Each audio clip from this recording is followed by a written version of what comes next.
Dámy a páni, tak vás vítam na tomto podujatí, ktoré organizuje občianske združenie Starokatolíci na Slovensku a na úvod by som dal slovo Martinovi Kováčovi, predsedovi občianskeho združenia. Ďakujem veľmi pekne, milé priateľky a priatelia.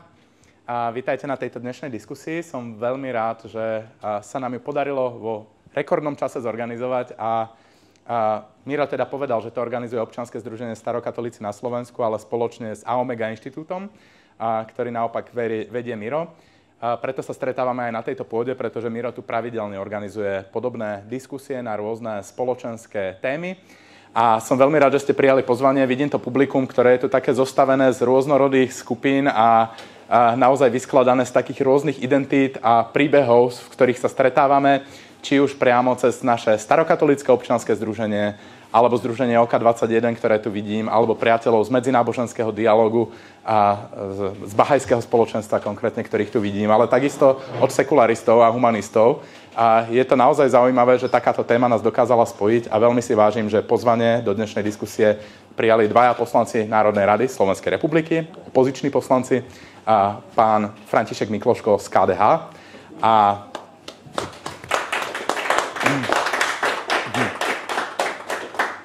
pán poslanec Ondrej Prostredník z Hnutia Progresívne Slovensko. Ešte raz vítajte, veľmi sa teším, že ste prijali pozvanie do tejto diskusie a že teda aj naši hostia, aj vy všetci ste sa prišli zúčastniť tohto večera a stráviť ho spoločne nad témami, ktoré sú pre nás dôležité a zaujímavé a ktorým sa v našom občianskom združení v posledných rokoch intenzívne venujeme. Ďakujem veľmi pekne. Tak ďakujem, Martin, za príležitosť moderovať toto stretnutie. Názov tohto večera, podvečera je Treba zmeniť spôsob registrácie cirkví. A ja teda ešte raz vítam diskutérov, debatérov, pána poslanca Františka Mikloška a Ondreja Prostredníka. A možno by som uviedol toto stretnutie tým, že my sme vlastne Aomega inštitút zakladali asi pred 10 rokmi ešte s Tomkom Srholcom a Danielom Pastierčákom. To združenie tak spalo, ale nejakým spôsobom chceme, že to Aomega chceme hovoriť o týchto veciach, ktoré sa týkajú viery, náboženstva pozitívne, kriticky a predsa trochu inak, ako to poznáme. Neviem, ja tu vyzradím na pána poslanca Františka Mikloška, že ja si pamätám prvé stretnutie s ním na spišskej kapitole. Ja som bol vtedy študent teológie a vy ste boli vtedy predsedom slovenského parlamentu. Bol som tam na Bavoráku, aby ste vedeli. Áno, bol na Bavoráku a potom letel a jednu moju... No jednoducho, bol to zážitok a teraz sme tu o pár rokov starší. Ja osobne som bol v roku 89 študentom medicíny a viem, ako som vo Svite, kde som býval, zbieral podpisy na hárky podporte vznik kresťansko-demokratických klubov. Vy ste vtedy boli vo VPN-ke, ale ja som chodil z domu do domu a teda nechcem si pripisovať zásluhy, ale zo pár podpisov pre KDH som nazbieral. Ja aj priznám moju zaujatosť, ja som členom Progresívneho Slovenska a určite nie som nezaujatý moderátor, ale myslím si, že je to potrebné aj povedať, aj priznať, takže táto diskusia bude diskusiou so zaujatým moderátorom, ale mám pozitívnu cestu od KDH a dnes som aj členom Progresívneho Slovenska. Dnes vlastne, keď chceme budovať odolnosť voči dezinformáciám a niektoré dezinformácie sú naozaj postavené aj na niektorých historických a možno aj náboženských naratívov. Ja by som sa vás pýtal, pán poslanec Mikloško, v roku 1989 bola jedna z hlavných požiadaviek Novembra a námestí, kde sme stáli tu na námestí SMP, odlúka cirkvi a štátu. A možno ešte v marci 88 na sviečkovej manifestácii, ktorú ste vy organizovali, občania, disidenti požadovali obsadenie biskupských stolcov a odluku cirkvi od štátu ešte pred novembrovými námestiami.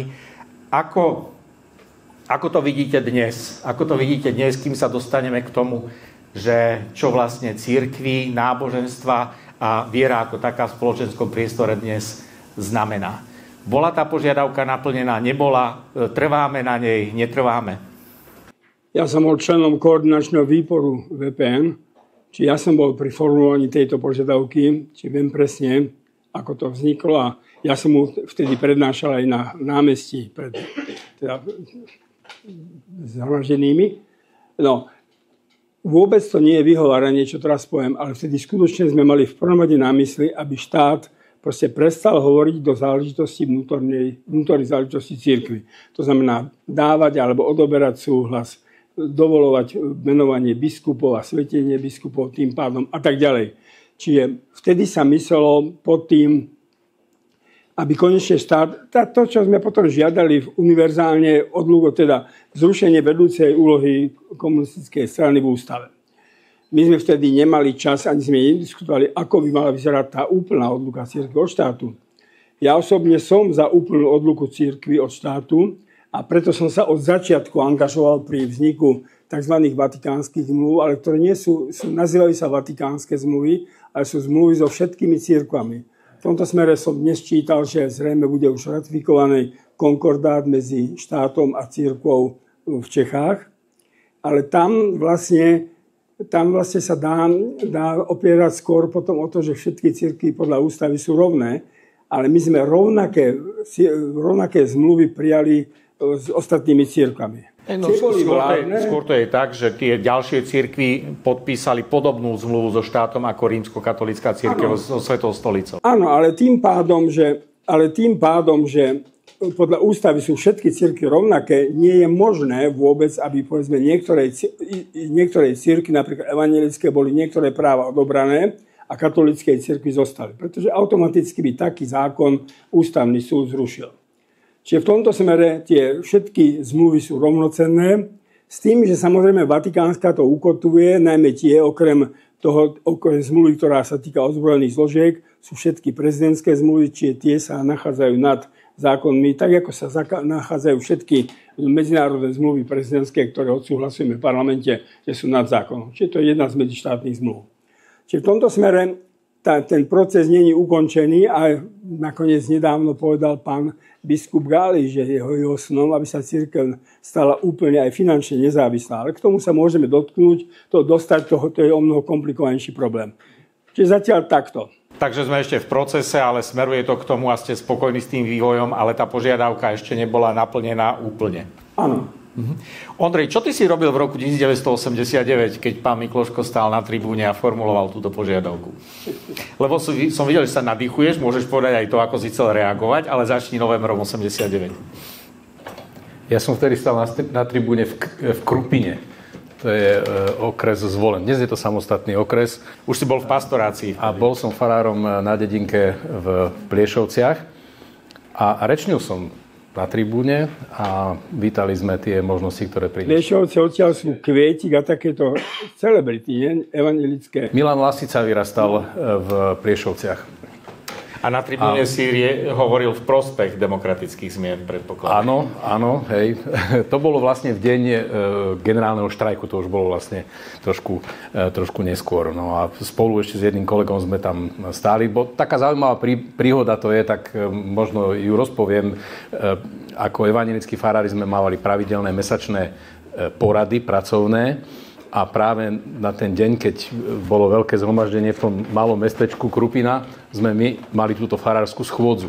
A sedeli sme v reštaurácii na námestí na prvom poschodí a my sme spolu s tým kolegom Dušanom oslovili tých našich kolegov farárov, že teraz asi nie je čas, aby sme tu jedli sviečkovú a zažívali, o čom sme rozprávali predpoludním, ale aby sme išli podporiť ľudí, ktorí sú na námestí a podporiť vôbec celý ten pohyb, ktorý vtedy v spoločnosti vznikol.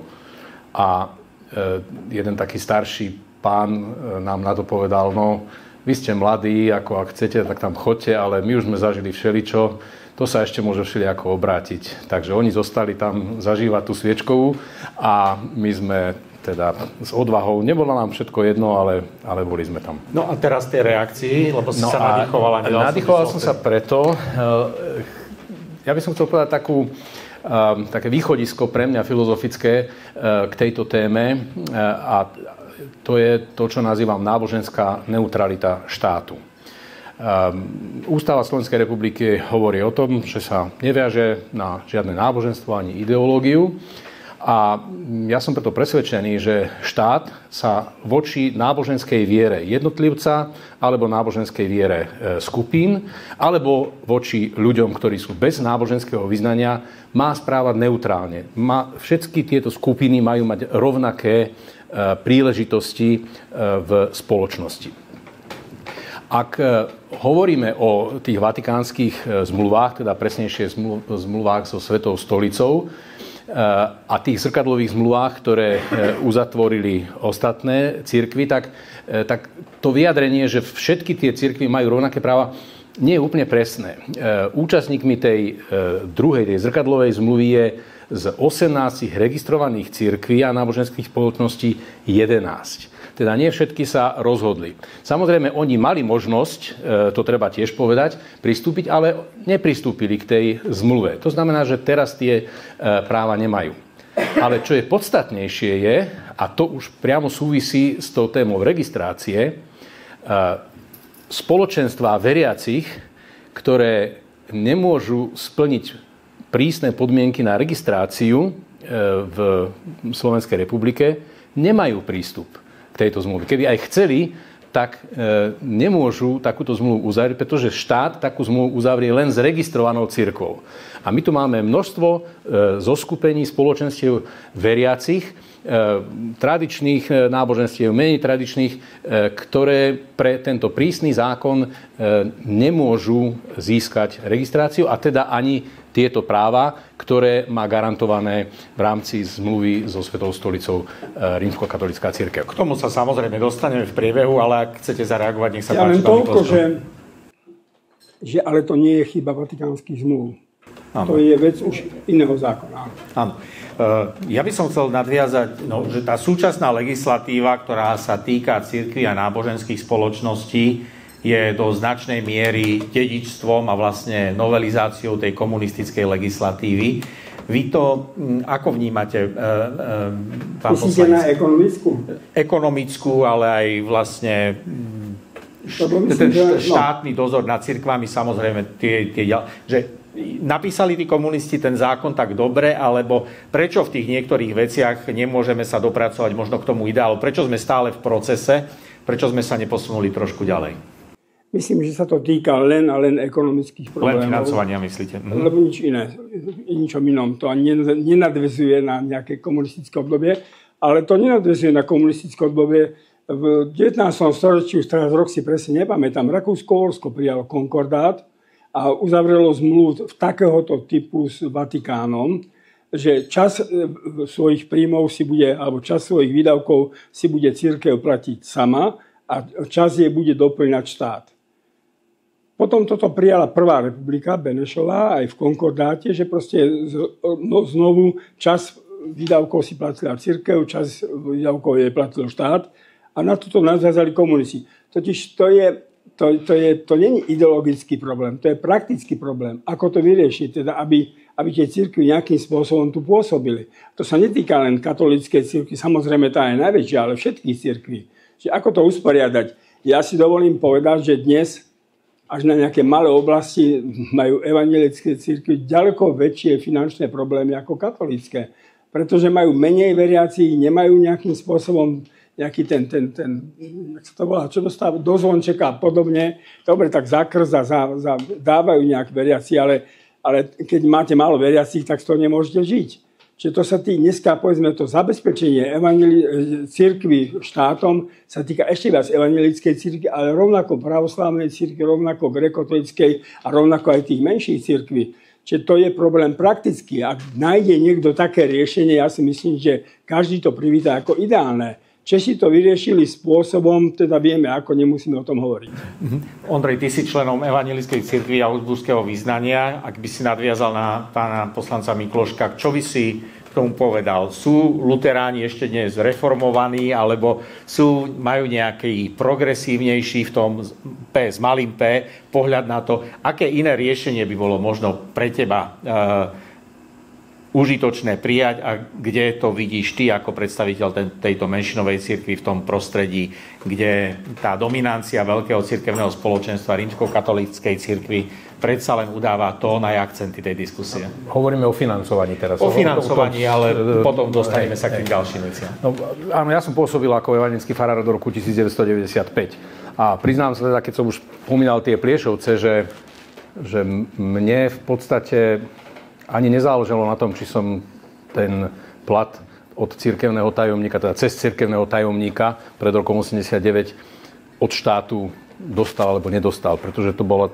tak malá čiastka v porovnaní s tým, čo som ako farár dostal priamo od veriacich. Takže nami v čiste evanjelickej obci. Áno, bola to čiste evanjelická obci. A už vtedy boli samozrejme veľké rozdiely. A to je jeden z problémov tohto modelu financovania, že je v podstate vnáša istú nespravodlivosť, pokiaľ si to tá cirkev nevie zariadiť. Ten plat je rovnaký pre všetkých farárov, ale tie ďalšie príjmy, ktoré tí farári majú, sú závislé od dispozície toho miesta, na ktorom pôsobí. Myslím, že takto to je aj v katolíckych farnostiach, že sú dobré farnosti a zlé farnosti. Nie dobré, zlé, ale finančne lepšie zabezpečené. A ja mám tiež spolužiakov napríklad v rožňavskej diecéze, kde im napríklad uprostred fary rastie tráva a tá ekonomická situácia je naozaj ťažká. Ale ja si myslím, že úlohou štátu by nemalo byť riešiť finančné problémy cirkvi. Vrácam sa opäť k tomu princípu náboženskej neutrality štátu. Prečo by štát mal riešiť práve finančné problémy jednej skupiny obyvateľstva, ak od neho požadujeme, že sa nemá viazať na žiadne náboženstvo alebo ideológiu, teda má byť v tejto veci neutrálny. Ja si myslím, že štát by mal podporovať, ak cirkvi robia činnosti, ktoré sú vo verejnom záujme. Čo sa dnes už deje? Napríklad, cirkev má zariadenie sociálnej služby. Teda robí verejne prospešnú prácu, tak ako robia mnohé občianske združenia, alebo ako robí aj štát. Tam má mať cirkev právo na plné financovanie takejto činnosti. Charita, nemocnice. Alebo robí krízovú pomoc, všelijaké tieto činnosti. Ale pokiaľ ide o platy duchovných, tak to je záujem tej cirkvi. Duchovný robí misijnú prácu, on buduje cirkev, on je zamestnancom cirkvi. Štát ho nemá čo financovať. Pritom prakticky ten stav je taký, že, a to priznávajú tie cirkvi, dnes som čítal správu z tlačovky Evanjelickej cirkvi na začiatku tohto roka, kde povedali, že áno, 90% toho príspevku štátu používajú cirkvi na platy duchovných. Podľa mňa sa aj samotné tie cirkvi robia zraniteľnými v tom, že svoju základnú činnosť, teda platy svojich kľúčových zamestnancov si nechajú hradiť externým subjektom, teda štátom.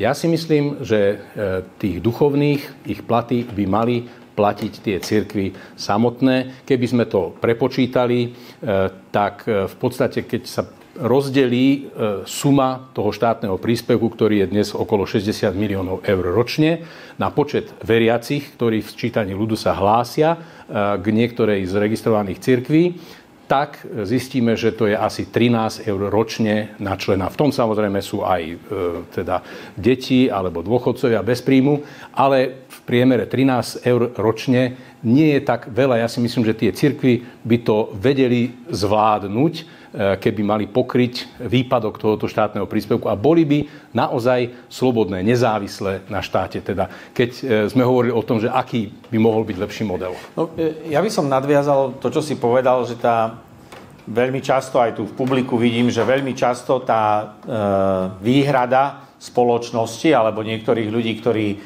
sú kritickí voči pôsobeniu cirkvi v spoločnosti, je práve to, že cirkvi dostávajú peniaze od štátu a strácajú slobodu a sú iné záujmové združenia, ktoré tie peniaze nedostávajú. Na druhej strane je tam práve to financovanie naviazané na tú tradičnú, spoločensko prínosnú dimenziu pôsobenia cirkvi. Ale toto sa viaže a vo významnej miere súvisí práve s tou registráciou cirkví a náboženských spoločností. Historicky na Slovensku máme vlastne pozostatok po rozdelení roku 89. Sú tu registrované cirkvi, ktoré boli registrované ešte v Československu. Potom zákon, ktorý hovoril o registrácii nových náboženských spoločenstv z roku 2007 a potom neskôr v roku 2017 niektoré veci pozmenil. Ale tá sloboda ohlasovania, lebo je tu katolické alebo cirkevné školstvo, domy sociálnych služieb, sú tu potom rôzne charitatívne a aj nemocničné iniciatívy, teda v zdravotníctve jednotlivých cirkví. Táto sloboda, vy to ako vnímate, pán Mikloško? Treba sa na to pozrieť, netreba sa na to pozrieť? Sú nejaké iné alternatívy? Alebo keď o tom uvažujete, stojí to za to cirkvám tých pár miliónov eur, čo si zase z druhej strany počujeme, cirkvi hovoria, a bez tohto príspevku by cirkvi neboli schopné momentálne fungovať na Slovensku, ale na druhej strane strácajú tú reputáciu práve tým, že sa stávajú rukojemníkmi akejkoľvek politickej reprezentácie. V prvom rade, keď ty si povedal, že 60 miliónov ročne? Asi takto je v rozpočte. No tak povedzme si úplne, že je to smiešný peniaz. Áno, je to málo. To je smiešné. No veď práve, že či to za to stojí. No. A ide o princíp. No, len ty, čo tu hovoríš, to je bájna Atlantída. No proste, ja si pamätám, keď sa začala zvyšovať minimálna mzda, no proste vznikol obrovský problém. Ja sám som bol vtedy na ministerstve kultúry na tom cirkevnom oddelení. A teraz ja nechcem stále argumentovať evanjelickou cirkvou, naozaj. Ale najmä evanjelická cirkev začala mať obrovské problémy, že z toho jedného budžetu, keď sa zvyšovala minimálna mzda, jednoducho im to už nevychádzalo. A bol som tam a teda to boli veľké diskusie, nebudem hovoriť, ktorý pán biskup sa za to angažoval, lebo mal s tým problém. Čiže áno, ja s tebou naprosto súhlasím, len je to v súčasnosti bájna Atlantída. Teda niečo, k čomu môžeme smerovať, ale neviem si to dobre zatiaľ predstaviť ako. A to znamená, že aj ty, ak dovolíš, ak hovoríš, že by sa to malo riešiť ináč, tak musíš povedať, že ako. No aj hovorím. Finančná zodpovednosť členov danej cirkvi. A štátny príspevok pre činnosti cirkvi vo verejnom záujme. Výkon vo verejnom záujme. Povedz mi, že z čoho majú, povedzme, evanjelická, ale rovnako aj katolícka, alebo gréko-katolícka, tam sú tie isté rodiny. Z čoho majú mať tie peniaze na tie platy? Ten majetok, ktorý niektoré zdedili, ja si myslím, taký, aby to pokrýval. Že kam Ondrej mierí je to, že tie cirkvi by mali byť podporované členmi cirkvi a že jednotliví veriaci by mali prispievať na to fungovanie. A to, čo cirkvi robia vo verejnom záujme, nemocnice, školy, domy sociálnych služieb, charitu, tak na to by mali dostávať príspevok štátu. Dobre ti rozumiem, Ondrej? Ak môžem, tak ešte to spresním. My máme tu dlhé stáročia to povedomie, že cirkev tých členov nič nestojí. Ak sa oni rozhodnú z nejakého dôvodu prispieť, tak to tá cirkev uvíta. Preto sa to aj volá milodar. Hoci vieme v praxi, že je to ľudovo už tak zaužívané, že však pri tom pohrebe sa to patrí dať. Tak to vedia, že sa to má dať a tak.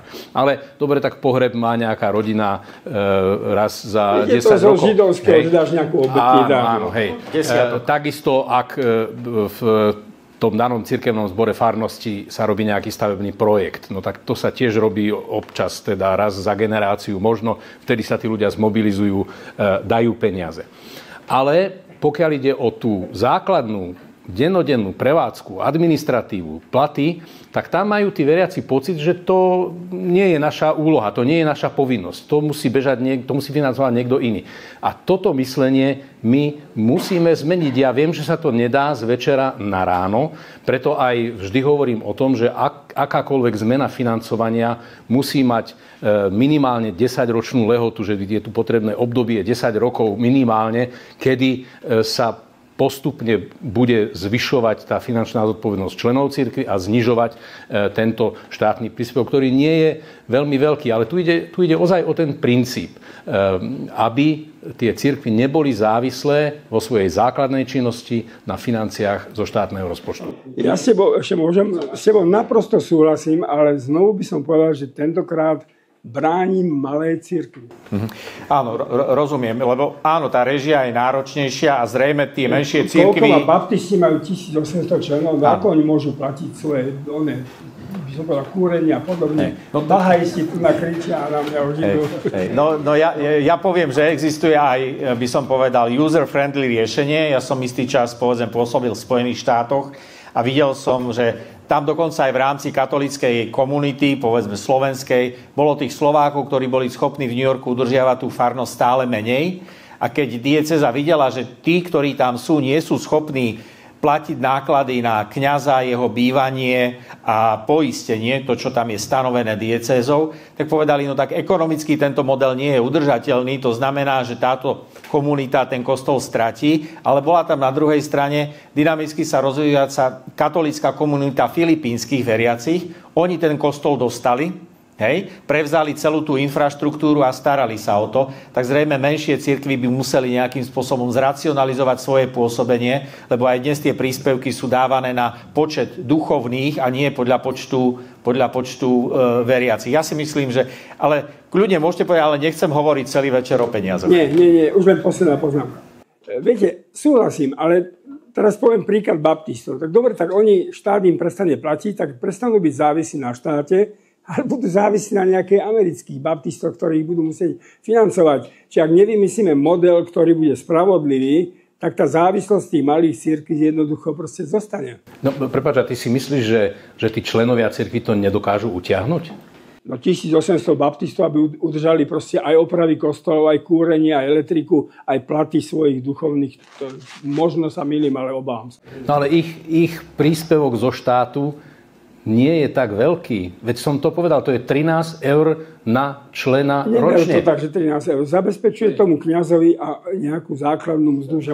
Ale ešte to má... Ja si myslím, že ten prepočet sa posúva, pretože sú tam aj katolíci, kde sa to vlastne potom presúva. Tá vlastne extrapolácia. Tie väčšie cirkvi strácajú a tie menšie týmto spôsobom financovania získavajú. Je tu ešte iné hľadisko. A však k tomu sa asi dostaneme. My dnes na Slovensku máme množstvo cirkví alebo náboženských komunít, ktoré nedostávajú tento príspevok. Nemajú k nemu prístup, lebo nie sú registrovaní, alebo dokonca sú registrovaní a z princípu ho nepríjmajú, odmietajú.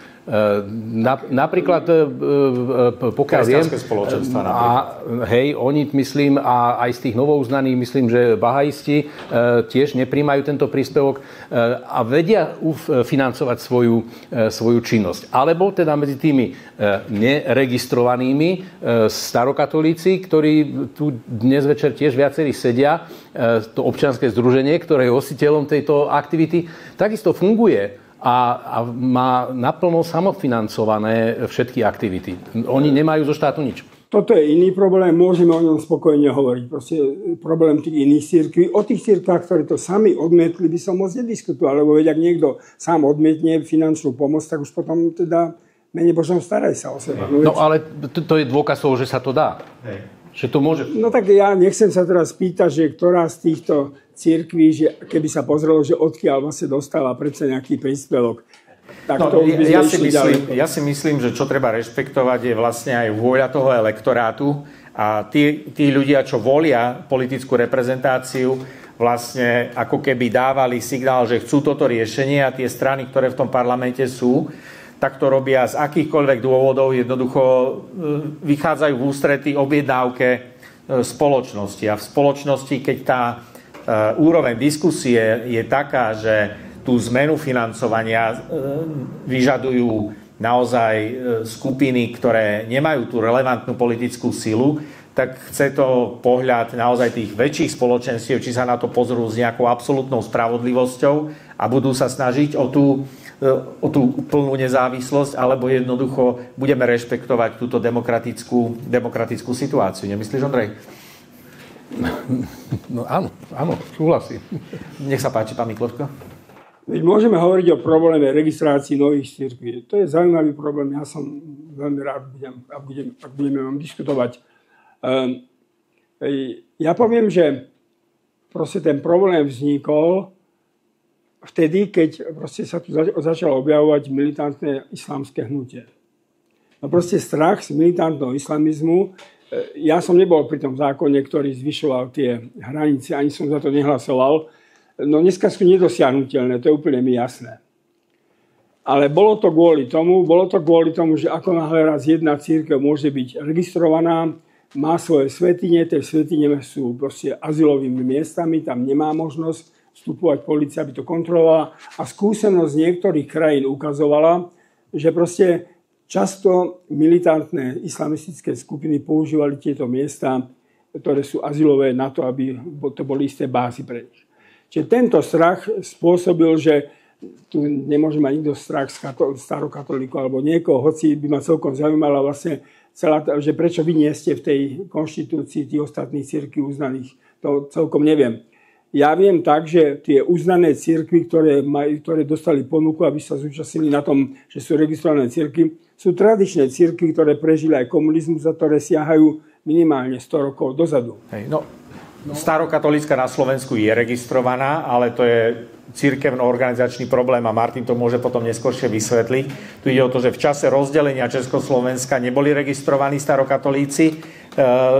Títo, ktorí sú v inej miere organizovanosti s tradičnou starokatolíckou Európskou federáciou. No a potom vznikli ako občianske združenie, ktoré nie je súčasťou slovenskej starokatolíckej cirkvi, takže oni potrebujú vlastne ako nová cirkev novú registráciu. Tak preto a tam nesplňajú ten cenzus. A na Slovensku je starokatolícka cirkev registrovaná? Áno, je jedna. A tá dostáva aj príspevky? Áno. Tak to je potom ale komplikovanejší problém, ktorému ja celkom nerozumiem.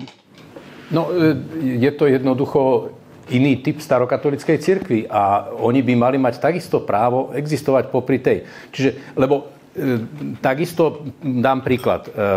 V rámci katolíckej cirkvi je veľmi silné hnutie charizmatické, z ktorého začali vznikať kresťanské spoločenstva. A oni sa už tiež niekoľko rokov usilujú o registráciu.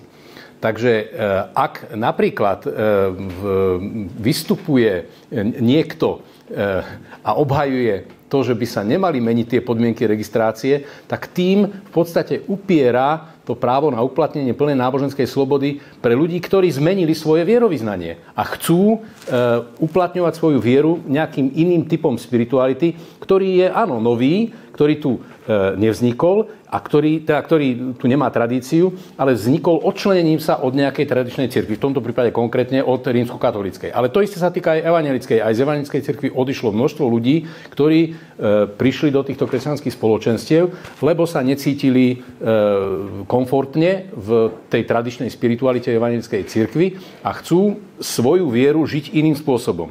Ale nemôžu, lebo nespĺňajú tie podmienky. Môžu, ale teda nie sú platení finančne. No nie len to. Lebo nie len to, pozor, tam nie je len o financie. Dostaneme sa k tomu, že registrácia jednoducho spúšťa možnosť sobášiť, mať vlastné školy, zakladať si svoje zariadenia, pôsobiť vo verejnom priestore, pôsobiť pri proklamovaní svojej viery verejne, pretože občianske združenie ako také nemôže sa venovať náboženským aktivitám a to, že to v dnešnej situácii spoločnosť alebo legislatíva toleruje, to je už len nechcený, by som povedal, nechcená koncesia, keďže tam ďalej to nejde. Len ja by som predsa len zareagoval na to, že ten strach z islamu, čo tu je, alebo čo ste povedali, že sa to malo zamedziť, tak toto je do značnej miery možno, a ja sa vás možno spýtam, pán Mikluško, ako to vnímate, my na Slovensku skúsenosti s islámom máme minimálne až žiadne. Je tu islamská nadácia a ja poznám možno na prstoch jednej ruky by som vypočítal, koľko je tých praktizujúcich moslimov a ktorí sa v tom občianskom združení stretávajú v tej svojej modlitebni. Takže a vlastne boli to tie nacionalistické alebo xenofóbne alebo tie sily, ktoré vlastne prezentovali islám ako v duchu nejakej fóbie a snahy mobilizovať ten slovenský nacionalizmus nejakým problémom, ktorý sme nemali a preto aj tie kritéria boli tak postavené vysoko, aby sme ochránili v úvodzovkách, tak to hovorili tí predkladatelia vtedy, aby sme ochránili svoje tradičné, duchovné a spirituálne korene, ale zároveň sa tým zamedzila práve v takom projekte Tomáša Halíka v Čechách sa hovorilo o ekumenizme, ktorý hovoril o spolupráci veriacich, neveriacich a veriacich rôznych náboženstiev a hovorí sa o práve nielen veriť, neveriť, ale aj zmeniť počas života svoje presvedčenie alebo stať sa neveriacim. A túto mieru plurality ja tam vidím týmto zákonom, aj keď tomu rozumiem, ako človek sa s tým neviem celkom zmieriť, lebo naozaj sú niektoré spoločenstvá, ktoré sú tradične veľmi malé. Hej, podľa toho najmenšia registrovaná náboženská spoločnosť na Slovensku má 73 členov, ale nová potrebuje 50 000 konkrétnych členov aj s rodnými číslami. Takže toto je veľký nepomer. Ako to vnímate? Islamská nadácia sú naši priatelia, ja tam chodievam. No presne tak. Čiže to je úplne v poriadku. Ale ja sa opakujem, ja som nebol v tej parlamente, ale trošku som vnímal celú tú atmosféru. Tieto striktné zákony prišli v čase, keď tu začala proste hroziť, nazvime to teraz, môžeme tam dať úvozovky, alebo nemusíme úvozovky, obrovská migračná vlna. A to bolo pozadie toho politického rozhodnutia, že zrazu tu nebola kontrola nad tým, že kto sem príde, kto tu zostane. Takže vnímate to ako odôvodnené a racionálne? No v tej chvíli politicky by som to vnímal ako, by som povedal, odôvodnenú opatrnosť. Lebo nakoniec vidíme, že ten problém migrácie je problémom dneska už aj v Nemecku, aj v iných krajinách, čiže my nemôžeme celkom hovoriť, že Európa stále má otvorené proste náručie. To, že na Slovensku sme to stopli a že tu bola aj medzi obyvateľmi obrovská averzia voči migrantom, to je pravda, to treba otvorene povedať, ale v tejto atmosfére, keď sa tá migračná vlna spustila, bolo pozadie toho, ako sa to začalo riešiť. No a postupne sa dostaneme k tomu zákonu. Ja to tiež tak chápem, že hlavná motivácia pre zvyšovanie počtu, tej podmienky na registráciu, bol ten strach z islamu, z moslimov. Ale to nemôžeme akceptovať. Veď predsa zneužívanie náboženskej slobody nemôže byť dôvodom na jej obmedzenie pre iných. Kam by sme sa takto dostali? Však to by sme nemohli množstvo iných vecí dovoliť. Proste ako po latinsky sa hovorí ab usus non tollit usus. Zneužitie nemôže znemožiť dobré použitie. Čiže tu ide o to, že my ako poslanci teraz hovorím, teda štát je zodpovedný za to, aby vytvoril rovnaké podmienky. Ak niekto bude zneužívať tú náboženskú slobodu, na to sú iné nástroje. Na to máme bezpečnostné služby, aby ustrážili. A to je možno príležitosť sa posunúť k tej registrácii, pretože práve myslím si, že to pán poslanec prostredník ukázal, že vlastne v rámci toho, že sme zastavili tú inváziu moslimov, iní ľudia, ktorí, ja poznám, je niekoľko na Slovensku, asi 5 rôznych združení, ktorí sa venujú buddhistickej spiritualite. Sú tu iní ľudia, ktorí nemôžu byť registrovaní, len povedzme starokatolíci, ako hostitelia dnešného večera, že vlastne hodili sme ako keby aj v tom islame, poznáme viacerých, aj vy ste zmienili tú islamskú nadáciu, čo sú príjemní a mierumilovní, duchovní ľudia, tak hodili sme vlastne do jedného vreca, tak ako kedysi počas reformácie a protireformácie sme hodili do jedného vreca všetkých tých militantných a zlých islamistov a táto nálepka im teda zostala a stoja pred tou neprekonateľnou bariérou a spolu s nimi všetci iní. Takže tá náboženská pluralita teraz tu nám významne podľa mňa trpí. Môžeme o tom hovoriť, pretože samozrejme ani ja nehovorím, že mám na to nejaký svoj definitívny názor. Ja zatiaľ vychádzam z toho, že ten štát sa úplne ináč pristupuje k cirkvám, ktorí majú nejakú hlbokú svoju tradíciu.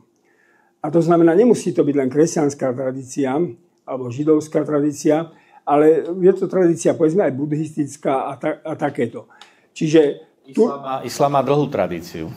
Ale proste má v sebe ten rozmer, nosí v sebe ten vektor radikalizmu. To zase si musíme povedať otvorene, bez toho, aby som chcel sa dotknúť proste moslimov. No ale dobre, ja sa vrátim k tomu, že my teraz kvôli nebezpečenstvu radikálneho islamu postihujeme právo na náboženskú slobodu množstva iných ľudí, ktorí na Slovensku žijú. Áno, oni môžu žiť svoje islamské náboženstvo bez akéhokoľvek obmedzenia. Nie sú štátom uznaní, nemajú platy, povedzme si. No, nemajú platy, nemôžu učiť náboženstvo, nemôžu uzatvárať manželstvo tak, že by ho uznával štát, nemajú prístup do verejnoprávnych médií, nemajú svoje možnosti náboženstvo môžu vyučovať, ale nie v školách, tak to majú iné cirkvi. Presne tak. Keby sme dnes povedali, že katolícka cirkev nemôže vyučovať náboženstvo v školách, tak myslím, že by nastalo veľké, ako Češi hovoria, pozdvižení. Áno, ale katolícka cirkev to je 1100 rokov a islám by tu bol, nazvime to, 2 roky. Čiže v tomto smere zase musíme trošku rozlišovať. Ono to tu už zaznelo. My voči týmto náboženským komunitám sa previňujeme tým, že ich robíme rukojemníkmi tejto situácie. Oni fungujú ako občianske združenia. Súčasný zákon o občianskych združeniach explicitne občianskym združeniam zakazuje vyvíjať činnosť, ktorá je vyhradená v zákone 308/91 pre registrované cirkvi a náboženské spoločnosti. To znamená, že ak starokatolická cirkev ako občianske združenie sa stretáva k modlitbám, porušuje zákon no je to tak? Žiaľ, je to tak. Lenže nikto to nerieši. A sú vo veľkej neistote. Iné prípady, mnohé občianske združenia, ktoré vlastne takto obchádzajú ten zákon, alebo nie, že obchádzajú, ale nemajú inú možnosť teda fungovať ako právny subjekt, majú majetok. Ak teraz by štát nejakým spôsobom začal konanie voči ním, že porušuje tento zákon o združovaní občanov, pretože konajú v podstate ako cirkev, tak oni o ten majetok prídu. A ten majetok nezískali zo štátnych peňazí, ani nie zvonka. Získali ich tým, že sa tí členovia značenia poskladali, kúpili si nejakú budovu. To je obrovský problém, ktorý máme dnes v tejto spoločnosti a nad ktorým zatvárame oči. Takto. Ja chápem tvoj, by som povedal, univerzalizmus. Ja opakujem, nepoznám to pozadie vzťahu tej starokatolíckej cirkvi, ktorá je tu registrovaná, a vás. Čiže sa k tomu neviem vyjadriť. Ale keď ty povieš, že povedzme, či z katolíckej cirkvi alebo evanjelickej cirkvi sa odrazu oddeli nejaké charizmatické hnutie a automaticky by sa nárokovalo mať, by som povedal, nejakú registráciu, no tak tomu sa neviem celkom vyjadriť, ale som trošku opatrný, lebo takáto vec sa tu mohla tak rozmnožiť, že vlastne už že kto bude zodpovedať za tú nejakú spiritualitu? Sú tam nejaké stanovy, alebo je tam nejaká doktrína tej cirkvi? No, ako sa chcú predstaviť? Môžeme sa dostať k tomu návrhu zákona, ktorý teraz vlastne bol na programe dňa na jeseň o slobode náboženskej viery a postavení cirkvi a náboženských spoločností.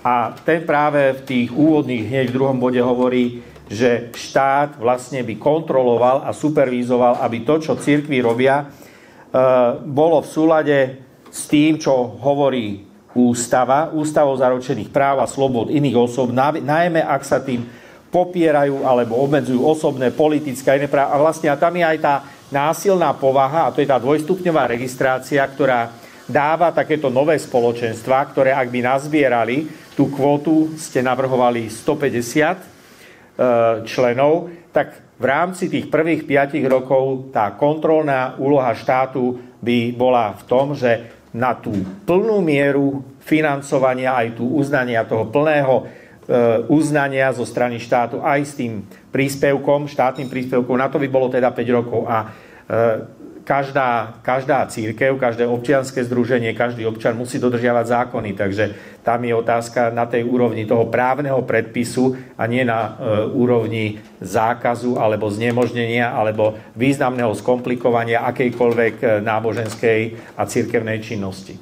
Nemyslíte? No nie. Pozrite sa. Ja znovu vychádzam z toho, že ty si povedal, že nejaká časť, a to je jedno teraz, či katolícka, evanjelických charizmatikov sa oddeli. S kým by mal ten štát rokovať? No, oni si zvolia svoju samosprávu a na základe toho požiadajú, majú tých 150 členov podľa návrhu tohto zákona, v Maďarsku stačí 10, v Poľsku okolo 300, je to rôzne. Takže, no a potom by predložili dokumenty a štát by rozhodol, že či ich zaregistruje alebo nezaregistruje. Mali by svojho predsedu, mali by svoju nejakú duchovnú správu. Ondrej, dorozprávaj. No ja by som na to chcel principiálne reagovať ako dedič protestantov. Lebo tá poznámka, ktorú si povedal, ak dovolíš, mi pripomína situáciu reformácie.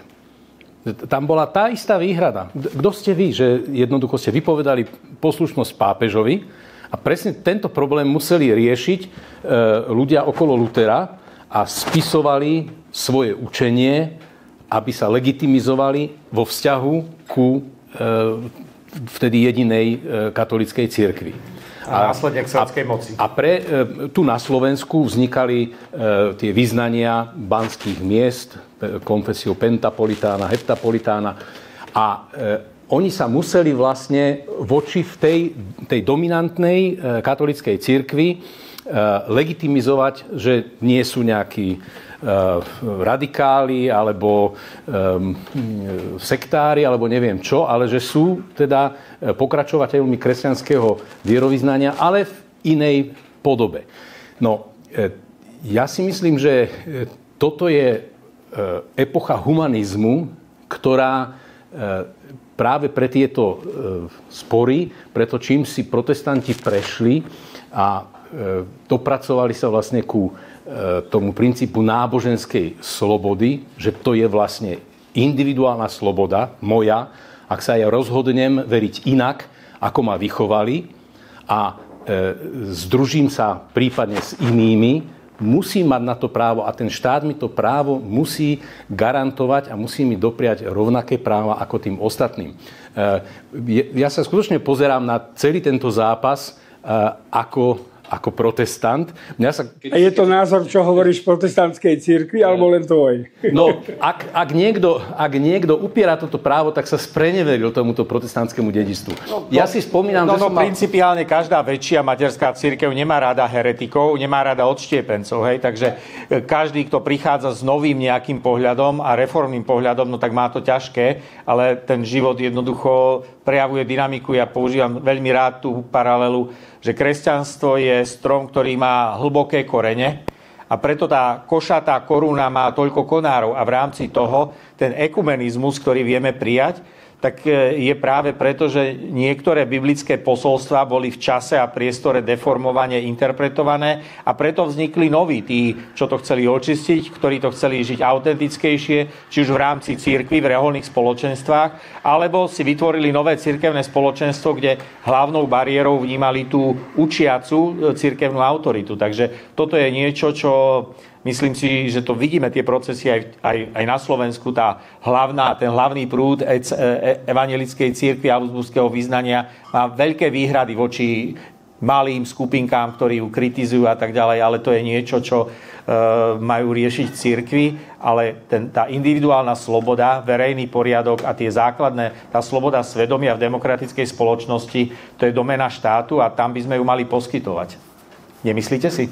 No ja si myslím, ale ja som presvedčený, že tu je predsa sloboda náboženského vyznania je zaručená ústavou, na tu nemôže nikto zákonom siahnuť.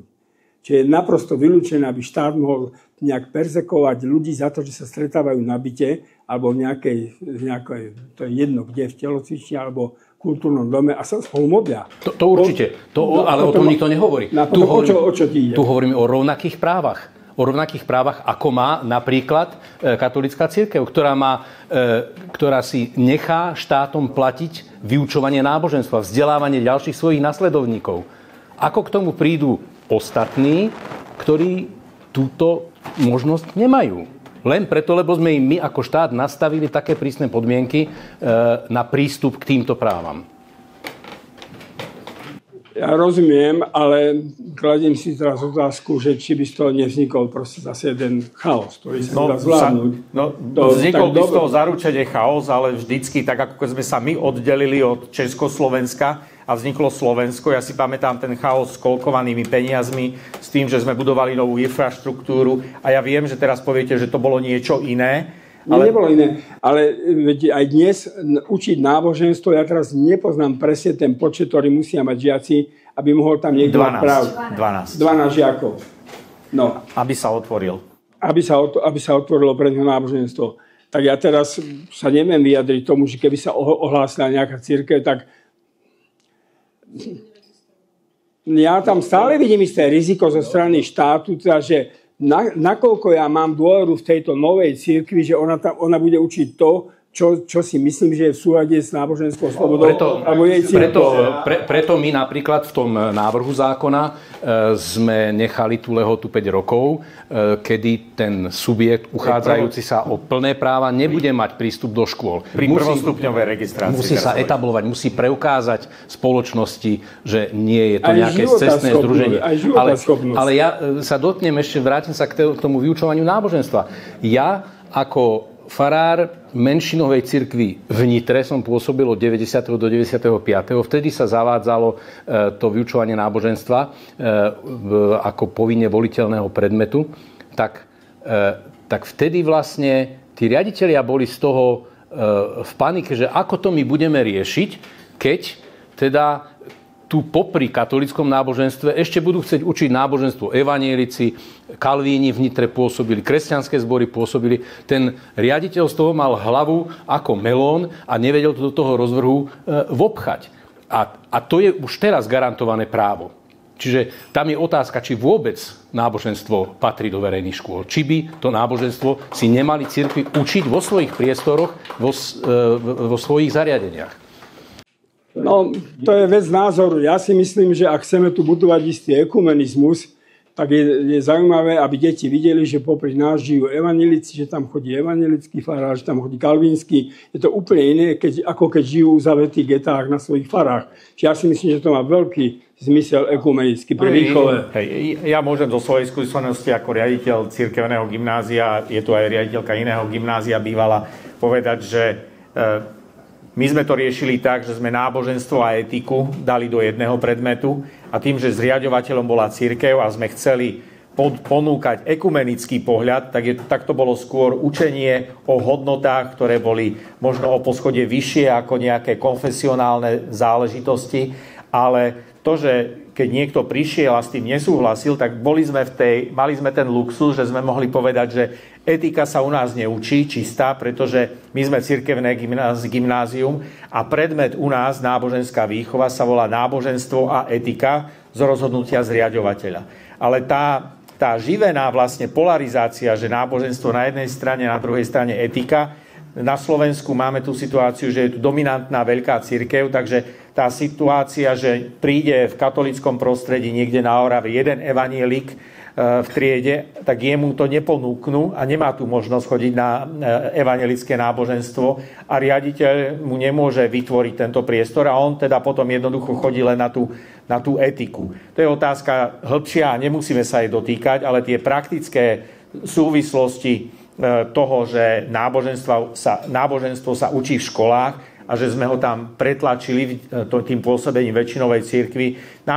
Ja som backgroundu katolík, my vlastne netrpíme v tejto momentálnej situácii. My sme beneficienti momentálneho právneho stavu, ale tí, ktorí napríklad vidia, že ich situácia je iná, chcú to zmeniť, sú kritickí voči pôsobeniu svojej cirkvi, vzdajú sa napríklad viery, prestúpia do inej cirkvi, chcú vytvoriť, tak ako som povedal, vznikajú nové politické strany, vznikajú nové občianske združenia. Keď oni by chceli založiť nejakú cirkev, ktorá by bola v tomto zmysle, nemusíme hneď hovoriť a podozrievať, ale môže to byť dobrá vec, že vznikne niečo pekné, šľachetné a ušľachtilé, konštruktívne, no tak oni majú veľmi ťažké podmienky, aby tu napôsobili. A možno tu by som sa trošku oprel o to, čo vy ste, ja som to zachytil, vy ste vlastne v októbri napísali, keď sa schváľoval, alebo keď sa diskutovalo v parlamente o tomto novom znení niektorých paragrafov zákona, Vy ste vtedy sa vyslovili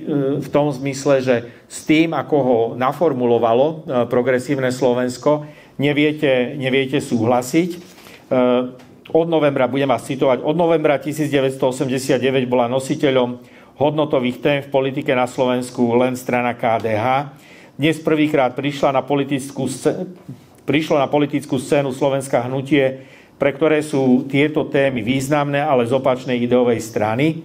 Deje sa to vo chvíľach, keď celá opozícia je konfrontovaná s politickým kurzom súčasnej vládnej koalície, ktorý nás vedie do politickej, kultúrnej i ekonomickej izolácie. Máme teda do budúcich parlamentných volieb o čom premýšľať a diskutovať, či medzi týmito dvoma stranami môže nakoniec prísť k nejakej spolupráci. A ja som preto rád, že ste tu dnes večer vy dvaja. Chcete dorozprávať túto vetu, alebo aj na pozadí toho, čo doteraz zaznelo? Vidíme cestu spolupráce, lebo nejak betonujeme to, čo je a povieme, že nevieme si predstaviť nič iné, ale v rámci tej spolupráce, aj vy ste to naznačili, že sme v nejakom procese a ten proces, ten život nezastavíme. A ide o to, že či to bude proces bolestný alebo nejakého spolupracujúceho hľadania. Ak sa komu môžem vyjadriť, tak sa vyjadrím. My sme priatelia a samozrejme, jasne, všetko, však vás prosím, aby ste sa vyjadrili. V duchu priateľstva. Ja ten zákon, ktorý ste predložili, ty si ho myslím uvádzal, považujem za veľmi problematický, naozaj. Pretože, Čo je také, keď vám napadne, čo je najproblematickejšie? Najproblematickejší čas je, že odrazu minister kultúry alebo ministerka kultúry môže zrušiť registráciu cirkvi, pretože nejaký kňaz hovorí niečo, alebo cirkev hovorí niečo, čo není v súlade s nejakou súčasným trendom. Poviem príklad. Ak katolická cirkev dneska vo svojej doktríne, ale ak dovolíš aj evanjelická cirkev, nechcem hovoriť za vás, sa povie, že uznáva manželstvo muža a ženy, tak niekto môže obviniť katolícku cirkev, ak bude pri moci politická strana, ktorá to takto vníma, že šíri nenávisť voči menšinám a podobne. A ministerka kultúry zrazu zruší 1000-ročnú katolícku cirkev, 600-ročnú evanjelickú cirkev jedným papierom. No proste katolícku cirkev, evanjelickú cirkev, baptistickú cirkev, alebo není možné zrušiť, no proste to neexistuje. Dneska vo svete sú pedofilné škandály, ale žiadny štát si nedovolí zrušiť cirkev. To je absolútne náhodou obrátené. Máme teraz privilegované postavenie, že aký je úmysel zákonodarcu. Vy ste ten zákon písali, mysleli ste to takto, navrhli ste to takto, lebo takto to bolo pochopené. Tak to bolo napísané, nepochopené. Pozor. My sme podmienky rozpustenia cirkví nemenili. To naša novela vôbec neriešila. Toto, čo hovoríš, je dnes v zákone. Tam to tak je. To je platné znenie, to aj teraz, bez toho, že by sa bola prijala táto novela, existuje možnosť rozpustenia cirkvi a tam musí existovať. Na tom sa snáď zhodneme. Ale to nemôže zrušiť ministerka, ale súd. No súd, iste. No tak ale to je veľký rozdiel. Ale toto sme my vôbec v našej novele neriešili. Ja textáciu tej novely tu mám, ale môžem si ju pozrieť potom. Nie, to celkom vážne. Rozšírili ten okruh, by som povedal, tém, voči ktorým nemožno vystupovať. Čiže popri, povedzme, potlačovaní základných ľudských práv alebo niečo, ste tam dali napríklad, že nemožno potlačovať, nemožno polemizovať s rodovou záležitosťou. No to je tak neuchopiteľný pojem. No môžem prečítať. Ak sa tým popierajú alebo obmedzujú osobné, politické alebo iné práva osôb pre ich pohlavie, náboženské vyznanie alebo vieru, alebo preto, že sú bez vyznania, rasu, príslušnosť k národnosti alebo etnickej skupine, zdravotné postihnutie, vek, sexuálnu orientáciu, rodovú identitu, manželský stav a rodinný stav, farbu pleti, jazyk, politické alebo iné zmýšľanie, národný alebo sociálny pôvod, majetok, rod alebo iné postavenie. A ja tu, Ondrej, prepáč, ja tu vidím niekoľko takých iskrivých bodov, lebo ja som si tu doniesol napríklad aj učebnicu náboženstva, katolíckeho náboženstva v 8. ročníku a tam je case study, kde sa hovorí o kultúre smrti a je tam vymenované práve aj, sa tam vymenuje potrat, homosexualita a tie, by som povedal, tie témy, na ktoré v rámci tej katolíckej vierovky je niečo, keď to zaznie v kostole, môže dôjsť k takému stavu, ako pán Mikloško naznačil, že keď niekto, a stalo sa to, sú kazateľ, povedzme Marián Kufa, šíril tú nenávisť vo svojej, a to je otázka, že do akej miery takíto kazatelia môžu byť volaní na zodpovednosť, či má byť volaný na zodpovednosť on, alebo či on tam prezentoval učenie cirkvi. A skús, Ondrej, k tomu zareagovať.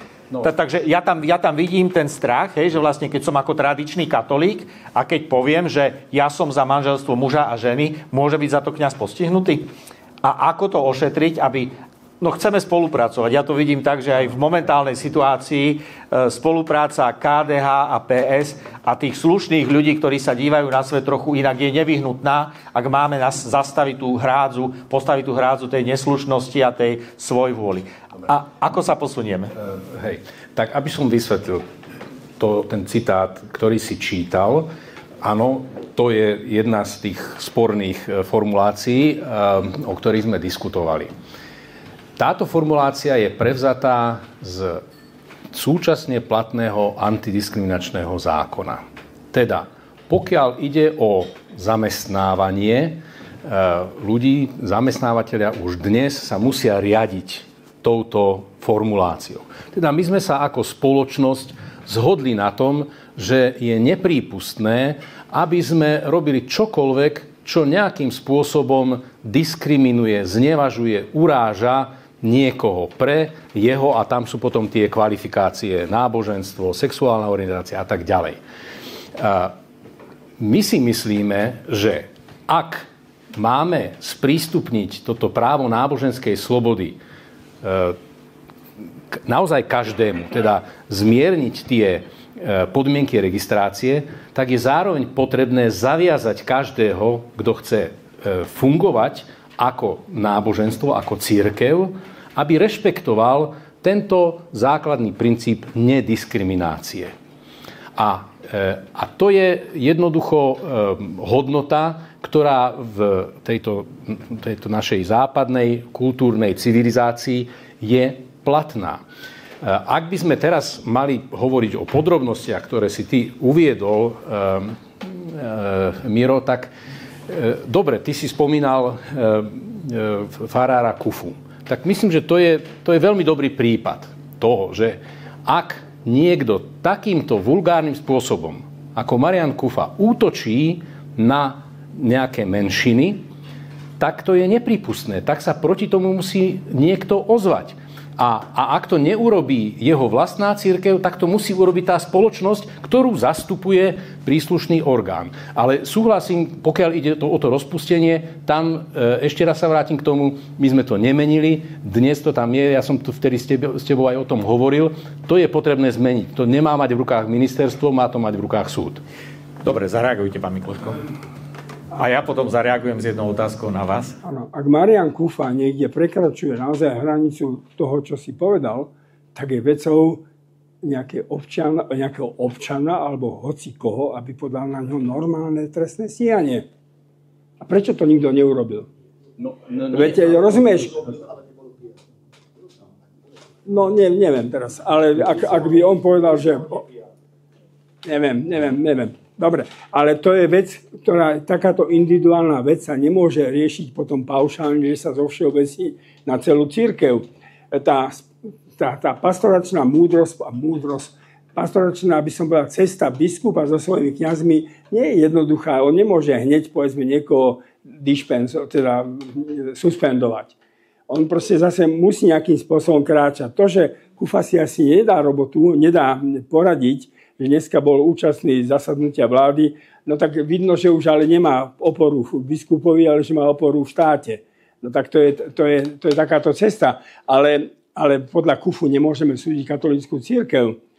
A okrem toho, no proste katolícka cirkev musí hlásať svoju doktrínu. Tak ako evanjelická cirkev, ako staroká, ako každá jedna. A ak niekto bude vykladať, že ona rod, tak niekto bude tvrdiť, že je 89 alebo koľko rodov. No tak alebo viac dokonca. No dobre. No tak dobre, ale tak keď niekto povie, tak prepáčte, ale my to neuznávame, tak už povedia o ňom, že šíri nenávisť a už začne. No, to sú aj veci, ktoré si není dotiahnuté. Ja vás trochu preruším, lebo tu nám máme hlas genetika, ktorý by vedel dať celú mapu, akým spôsobom sa rodová identita definuje alebo nedefinuje, ale tu ide o to, pán Mikloško, si myslím, že keď niekto by mal Mariana Kufu volať na zodpovednosť a chrániť, aby konal slušne, tak sú to napríklad angažovaní katolíci, napríklad poviem ako vy. Ja som napríklad išiel za ním, aj som mu poslal otvorený list, som sa chcel s ním stretnúť, on je môj spolužiak.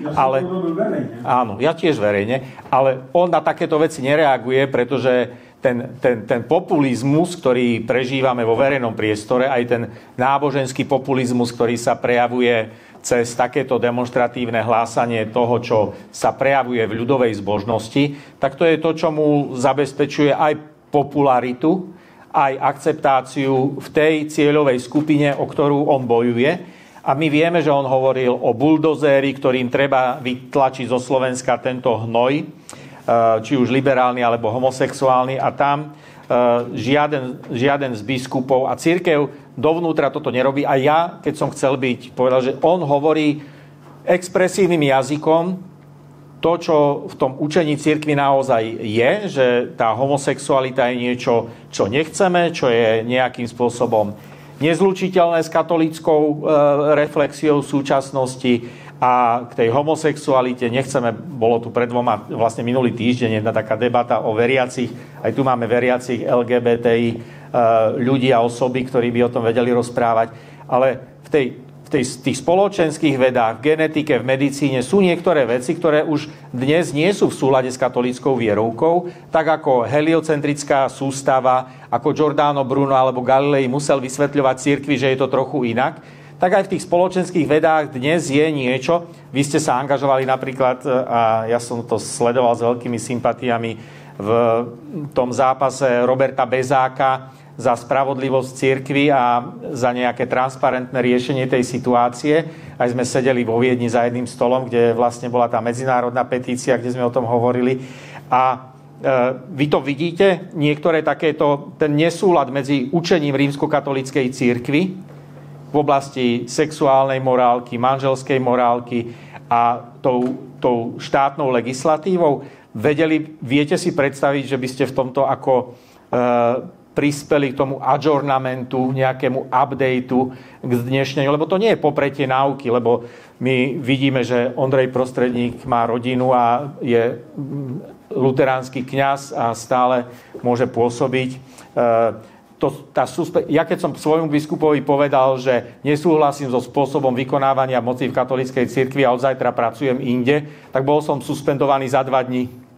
Takže ide to veľmi rýchlo. Keď som mu povedal, že nebudem ďalej pracovať tu na tejto teologickej fakulte, tak za 2 dní som mal dekret, že nesmiem sa verejne prezentovať, nesmiem verejne pôsobiť ako kňaz. Takže je to veľmi rýchle a to, čo Marián Kufa všetko povedal, na to je veľmi rýchla reakcia, ak by tam bola vôľa, ako hovoril jeden predseda vlády slovenskej, kde je vôľa, tam je cesta. Takže viete si predstaviť, že sa v tomto, tu nejde o to zmeniť vierovku, ale zmeniť niektoré veci, ktoré preukázateľne protirečia dnešnému vedeckému konsenzu v oblasti genetiky, medicíny, sociologických a psychologických vied. Samozrejme, aj to robím, ale najprv ku Kufovi. Jemu verejne zakázal hovoriť biskup Sečka. Keď Sečka umrel, tak on znovu začal. Iste ste si všimli, že ho navštívil biskup Trstenský a odtedy znovu verejne nehovorí. Čiže nemôžeme povedať, že cirkev to nerieši. Rieši to, ale nejde do toho radikálne. Tak, že by ho hneď suspendovali. To je prvá vec. Druhá vec, pokiaľ ide o môj postoj. Keď tí 2 poslanci, Anna Záborská a Richard Vašečka, dali ten zákon o občianskom preukaze, o rodnom čísle, že je možné iba na základe DNA, tak ja som vystúpil proti tomu a som povedal, že ak je tu len niekoľko ľudí, a ja som sa o tom rozprával s ľuďmi, ktorí sa tomu vyznajú, na Slovensku nie je veľa takých ľudí, ale keď len tu len niekoľko ľudí, tak ja s takýmto zákonom nemôžem súhlasiť a som proti nemu. Z toho istého dôvodu som aj proti tomu, čo dneska chce predstavovať Robert Fico. To nemám najmenší problém vystúpiť, aj vystúpim. Ale v tomto... Ešte som neskončil, ešte netlieskajte. Ale ja zastávam proste názor, ktorý má pápež František. Pápež František hovorí, existuje len mužské a ženské pohlavie, ale je našou povinnosťou, aby sme transgender ľudí vtiahli do spoločnosti. Čiže to základné učenie katolíckej cirkvi, ktoré ona prevzala zo židovskej tradície, tu je, ale ten nový pohľad je v tom, že teda my tu nebudeme teraz vysúvať niekoho mimo zákon, ako to chcú teraz aj Robert Fico, lebo takýmto spôsobom sme vysunuli napríklad ústavný zákon za slovenského štátu Židov. No, čiže v tom... Peter Kryžan mi plieská, no tak to je úžasné. To ma exkomunikuje. Lebo o tejto paralele, o tej nehovoríte len vy, že dnes sa už z politických dôvodov antisemitizmus sa už nenosí, ale tie radikálne... Nenosí sa antisemitizmus, ale útočí sa na Šoroša, ktorý má dosť. Áno, ale hovorím, že... Ale v rámci tej radikálnej pravice ten antisemitizmus bol vystriedaný vlastne zápasom proti LGBTI a trans ľuďom, že to je taká nová bezbranná skupina, ktorej sa dálo veľmi jednoducho nalepiť tú dúhovú vlajku a tá neschopnosť ich brániť sa. Kto to bude, či to budú napríklad moslimovia, či to budú cudzinci, či to budú migranti. Vždycky je ten, po slovensky, neviem, jak sa to volá, scapegoat, hej, ten kozol, ktorého vyháňali, lebo obetný baránok pre mňa je niečo iné, hej, ten baránok sa mi s niečím iným spája, ale to je ten kozol, na ktorého v starom zákone kládli hriechy a vyháňali ho do púšte, hej. Tak toto je ten scapegoat, ktorého ja mám na mysli. A toto je niečo, kde ja osobne napríklad, ja sa cítim katolík, ale preto ako hovorím a myslím si, že niektoré veci by sa mali zmeniť, robiť inak, fungovať inak. Preto už mi mnohí povedali, že nie som katolíkom. Hej? Ale je to reč, tak ako Ján Slota hovoril, že komu sa nepáči na Slovensku, nech ide preč a nie je poriadny Slovák. Takže toto je niečo tak... A tam je možno tá úloha, že či vieme tento dialog s ľuďmi, ktorí sú veriaci, lebo je tu Peter Kryžan, genetik, lekár, ktorý sa venuje tomuto a hovoril, že to spektrum tej rodovej identity a pohlavnej identity sú dve rôzne veci a o tom by sa dalo rozprávať. Môžem? Musíš, nech sa páči. Ďakujem. Ale ja som povedal, že ja nebudem nezávislý moderátor, takže len naplňam, čo som sľúbil. Najprv chcem povedať, že tiež si veľmi vážim tvoj postoj pri tom hlasovaní o zákone alebo o tom návrhu o rodnom čísle. To bola významná vec. A veľmi sa mi páčilo práve to odôvodnenie, že ak to má čo len jednému ublížiť, tak to nemôžeš podporiť. No a tým sa ale vrátim k tejto formulácii, ktorú sme my dali do toho návrhu zákona. Dnes je množstvo ľudí, ktorým ubližujú vyjadrenia cirkvi na adresu LGBTI ľudí. Žiaľ, je to tak. Im to ubližuje. Tí ľudia sa potom utiekajú k psychológom, sú vydesení z toho, stávajú sa terčom vulgárnych útokov na uliciach, v užších spoločenstvách. A ten postoj cirkvi k tomu prispieva. Áno, pápež František hovorí veľa o tom, že je potrebné sa ľudsky správať k LGBTI ľuďom. Ale prečo by sme sa nemali zhodnúť na tom, že cirkvi sa majú správať rešpektujúco, majú prispievať ku tvorbe rešpektujúcej spoločnosti. To predsa každý veriaci má nejakým spôsobom vo svojom programe. Takže ja si myslím, že to, čo my tam riešime, ja viem, že sa to v podstate zužuje na tú otázku rodu. A to by som tiež rád povedal, a možno by sme mali aj širšie o tom hovoriť, že to, čo aj Robert Fico teraz navrhuje do ústavy, fajn, že si avizoval, že to nechceš podporiť, ale to je jeden obrovský podvrh, ktorý on robí a zahlcuje tým diskusie, ale ten spôsob, akým to robí, on hovorí o pohlaviach, že tu je niekto, kto rozpráva o 72 pohlaviach. To je lož, to nikto nerobí. Aj ľudia, ktorí obhajujú teóriu rodu, nehovoria o pohlaviach. To je potrebné prísne rozlišovať. A sú to veľmi zložité prípady. Ľudia, ktorí pociťujú nesúlad svojej rodovej identity so svojou biologickou pohlavnou identitou, sú ľudia, ktorí tiež trpia v spoločnosti, ktorá vedie takýto verejný diskurs a je potrebné, aby sme my ako štát, ale aj cirkvi, aby neprilievali olej do ohňa tým, že povedia, to je nenormálne a ja neviem, treba to zastaviť a musíme sa voči tomu vymedziť a tak ďalej.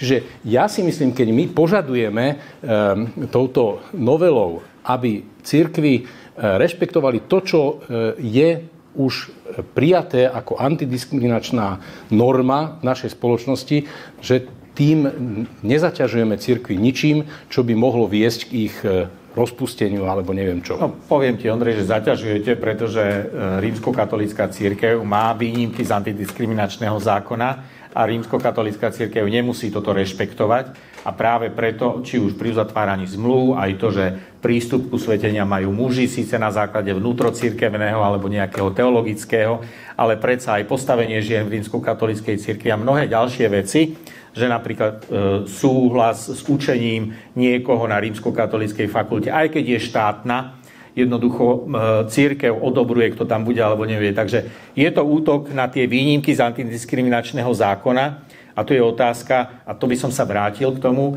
ak nahlas uvažujeme, viete si, pán Mikloško, predstaviť dialog na túto tému, tak aby sa tieto pozície zblížili, aby sa, lebo úprimne povedané, ja som mal veľa kamarátov, ktorí chodili za mnou a hovorili, ako ty môžeš byť v progresívnom Slovensku, vy tam máte 76 pohlaví. Ja som, no ukáž mi to, že ty si ktoré pohlaví. Koľko ja som teda, poviem to až tak, poviem, že bohužiaľ som heterosexuál, mám manželku, 2 dcéry, nemám ako dokázať, že som v súlade s katolickou mústrou pohľadu na to. A keď som potom ukázal, ale nie, to si teraz vytrhol, je to tam. Tá veľká lož, tá nálepka, ktorú progresívne, liberálne alebo inak uvažujúce skupiny, ako tie radikálne, pravicové, konzervatívne hodnoty predstierajúce skupiny spoločenstva, aby nás rozoštvali a pretiahli nás bližšie na východ k Moskve, tak toto je niečo, z čoho sa budeme veľmi ťažko zbavovať. Ja by som sa vás spýtal, že či vidíme, alebo vy vidíte, ako by sa to mohlo prekonať. Lebo odložiť to ad acta, to jednoducho nejde, lebo evidentne to protirečí súčasnému vedeckému konsenzu. A ja mám pápeža Františka rád, zároveň pred 2 rokmi CDF, verejnoprávna nemecká televízia, priniesla taký dokumentárny film svedectiev 100 zamestnancov cirkvi rímskokatolíckej v Nemecku, kňazov, reholníkov, reholníčiek, katechétov. Volal sa ten film Wie Gott uns schuf, ako nás Pán Boh stvoril, a hovorili o tom, lebo aj podľa usmernenia v katolíckej cirkvi nemôžu pracovať ľudia, ktorí sú v otvorenom protirečení s učením rímskokatolíckej cirkvi a hlásia sa napríklad ku homosexualite alebo sú rozvedení a tak ďalej.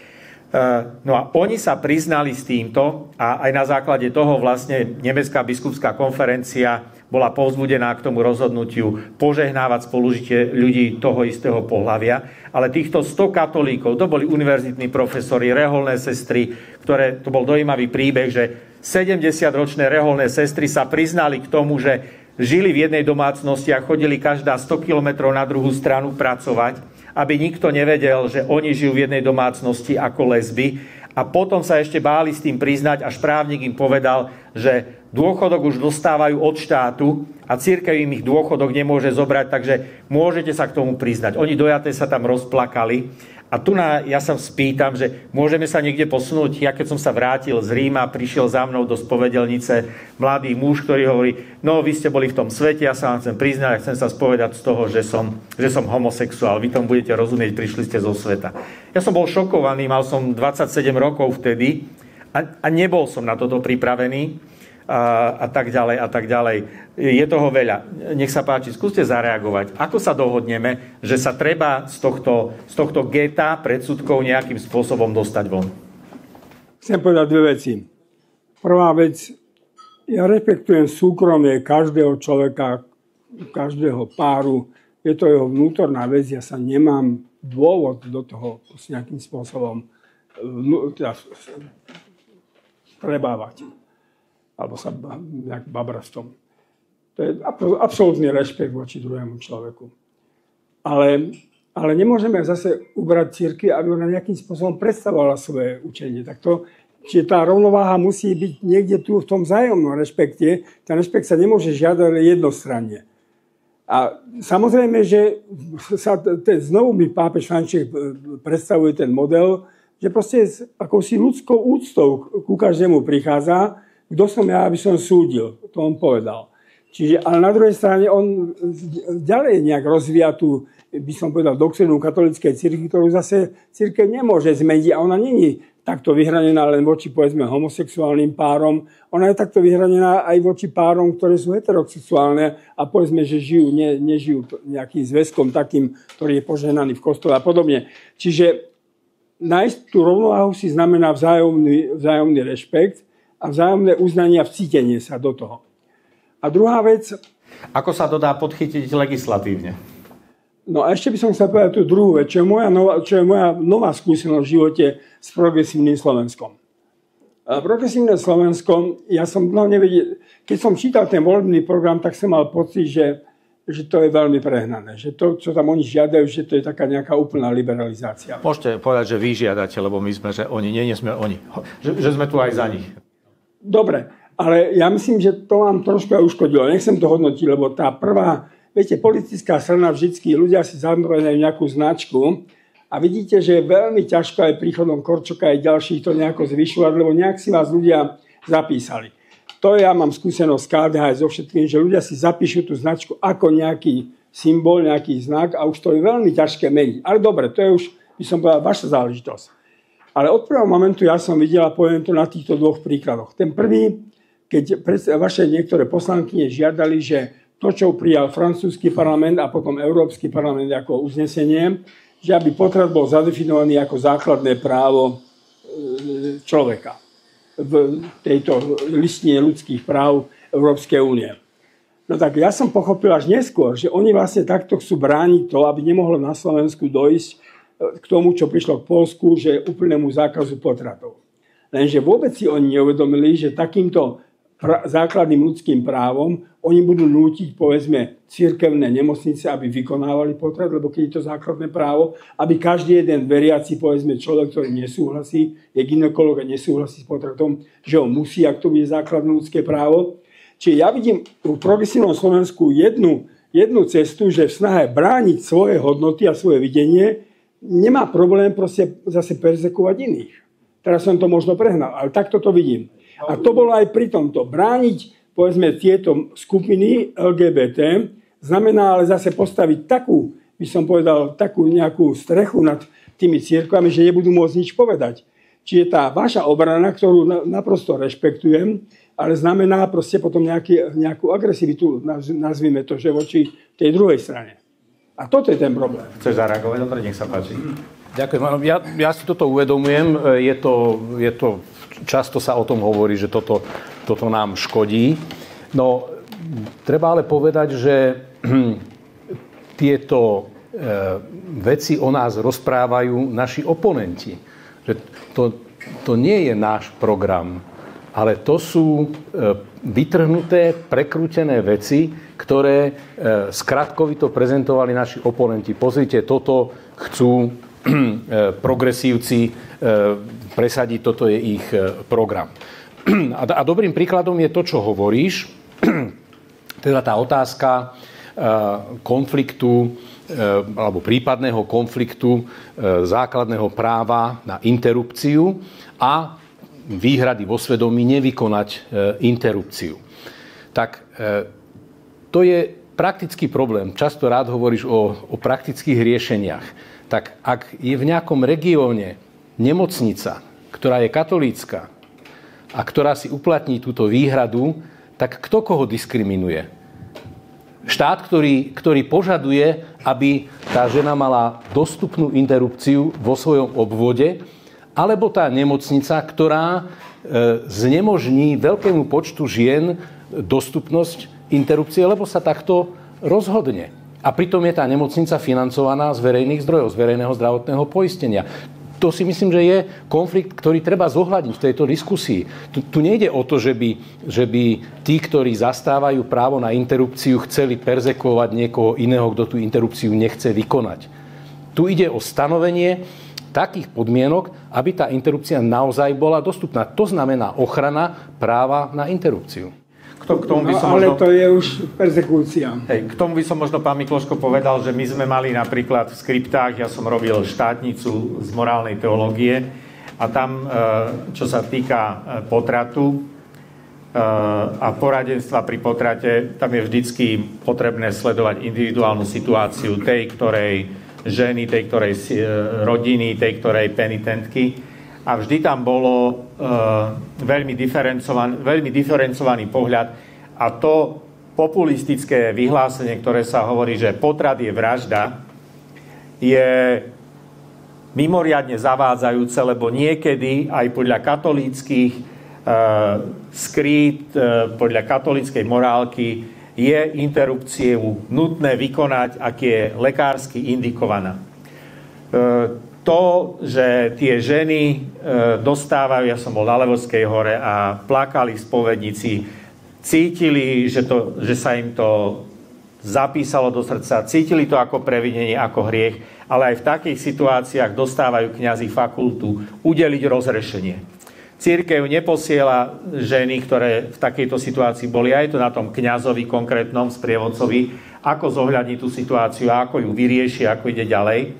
A takéto paušalizujúce riešenie pre všetky slovenské nemocnice, pre celé Slovensko. A ja vám úprimne poviem toľko nadávok, čo ja som si vypočul za to, že som v progresívnom Slovensku, som možno dostal porovnateľne len vtedy, keď som odišiel z kňazskej služby verejnej. A veľmi často to boli tí istí ľudia.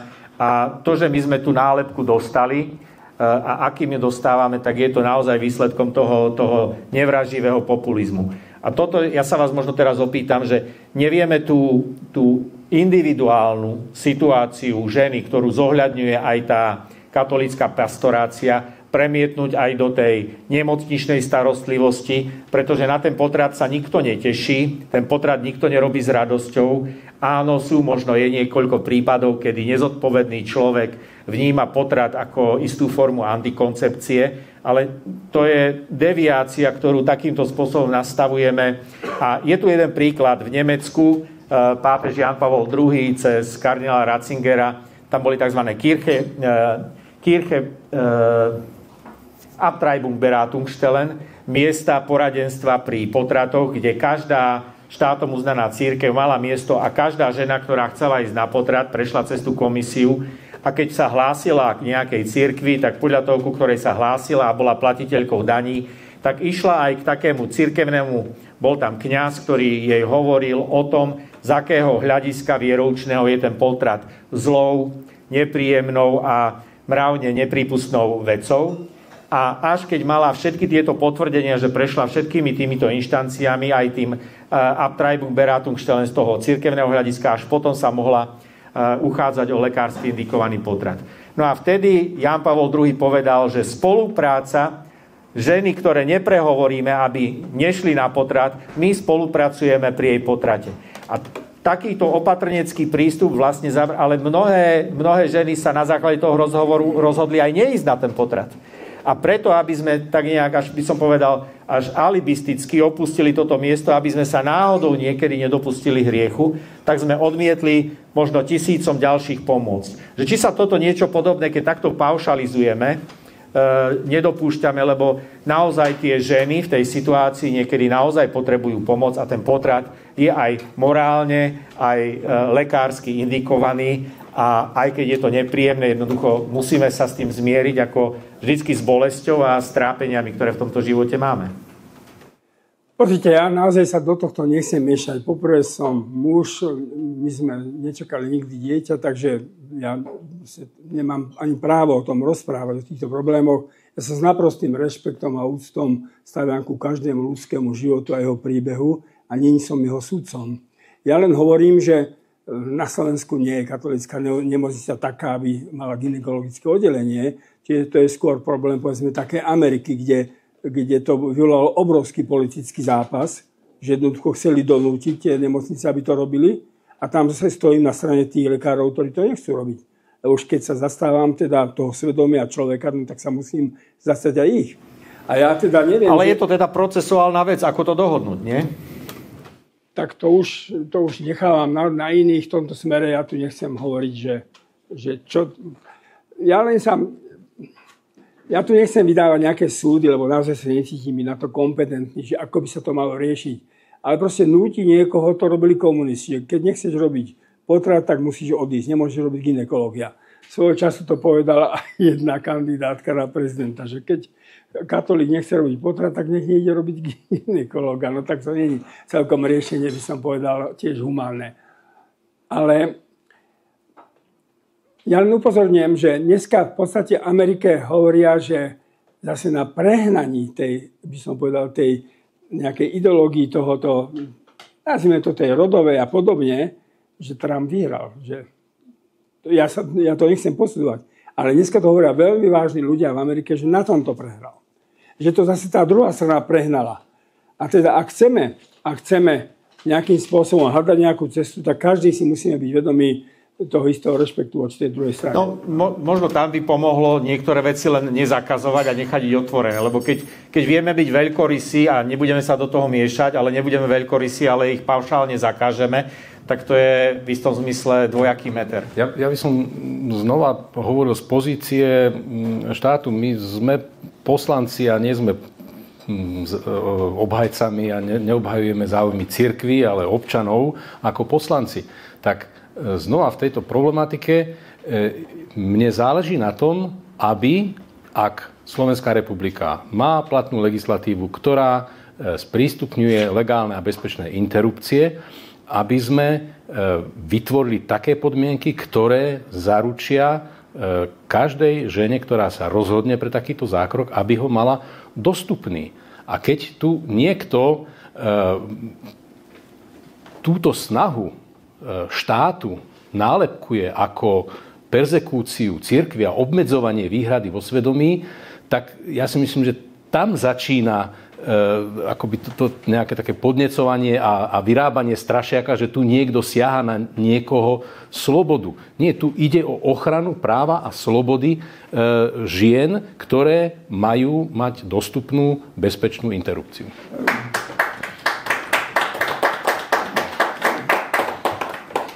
Ja nechcem túto vec posudzovať, ale keď už hovorím ako politici a nie teda ako ľudia, povedzme, svojho osobného presvedčenia, tak si myslím, že každá jedna nemocnica proste takúto dostupnosť má, keď už o tom hovoríme. Ale proste vo chvíli, keď vy tlačíte, že to má byť základné ľudské právo, no tak to posúvate niekde, čo zase ja nemôžem prijať. No, ja sa ťa, Ondrej, spýtam teraz, že do vlastných radov. Ja napríklad, keď počujem niektoré tie protesty, že moje telo, moja maternica, alebo právo na potrat, a mne to tak znie trochu tvrdo a rozumiem, hej, keď sa potom rozprávam s ľuďmi, moje okolie, pohybujem sa už historicky v tom katolíckom prostredí, no znie to tak. A ja som seriózne hľadal tých 76 pohlaví potom, že ja som čítal ten volebný program, som tam nevidel a oni povedali, že je to tam. Oni, že to čítali, tak to našli niekde v nejakých novinách, niekto to nalepil, niečo tam. Niektoré veci sú vymyslené, ale niektoré tie vyjadrenia u nás v PS možno by mohli byť formulované zmierlivejšie a mohli by odkomunikovať to isté. Čo myslíš? Ja osobne sa snažím formulovať tieto postoje zmierlivo, ale ja rozumiem, prečo sa niekedy ako keby zrazia, zhrnú do takejto skratky tieto vyjadrenia. Spomenul si moje telo, moja voľba. No, to je reakcia na obmedzovanie práva na interrupcie. Nie je to nič iné, to je obrana. Ten prvotný impuls, veď ako prebieha ten proces? Veď ešte, ja neviem, 50 rokov dozadu boli interrupcie zakázané, boli ilegálne.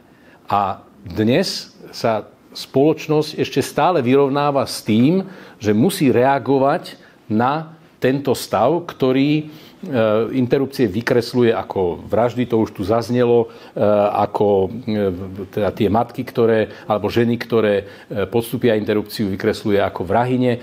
No to je jednoducho potom prirodzené, že niekto s takou silnou skratkou na to reaguje a z toho potom vzniká tento konflikt. Ale musíme nejak ustať, musíme ho moderovať. Áno, keď to chceme ustať a hľadať tú spoluprácu, tak možno tieto radikálne vyjadrenia môžeme moderovať a vy môžete trošku tú nálepku, ktorú sme dostali, nejak prehodnotiť. Čo vy na to? Dalo by sa takto dohodnúť?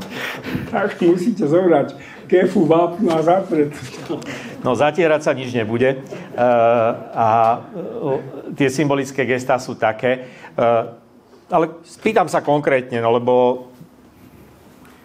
každého z nás zaujíma, že nemôžeme povedať, že vyjdeme na ulicu a budeme čítať a budeme zase počuť PS, aspoň ako som počul doteraz, a KDH sú zatiaľ posledné dve strany, ktoré sa nevyjadrili k pozvaniu Petra Pellegriniho ku okrúhlemu stolu.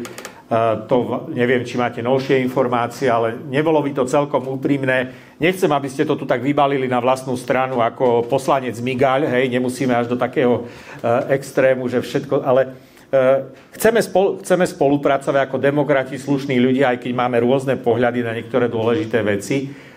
Vedeli by sme povedať nejaké 3 veci, lebo tie premaľovanie nálepiek alebo červené čiary, niečo také, to je ešte pozostatok toho radikálneho pohľadu.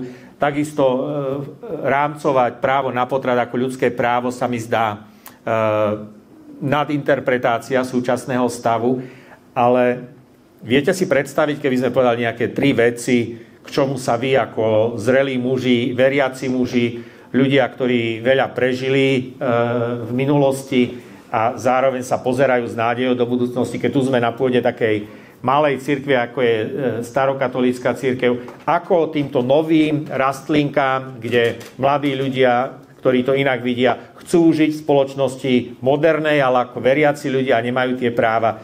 Nejaké 3 veci, ktoré by sme takto na záver vedeli ponúknuť a dohodnúť sa, že tá spolupráca nastane a nejaký ten zákon, aj nejaká tá úprava a ten proces, že sa nejak posunie ďalej. O ktorom sme hovorili na začiatku ako splnenie ideálu novembra.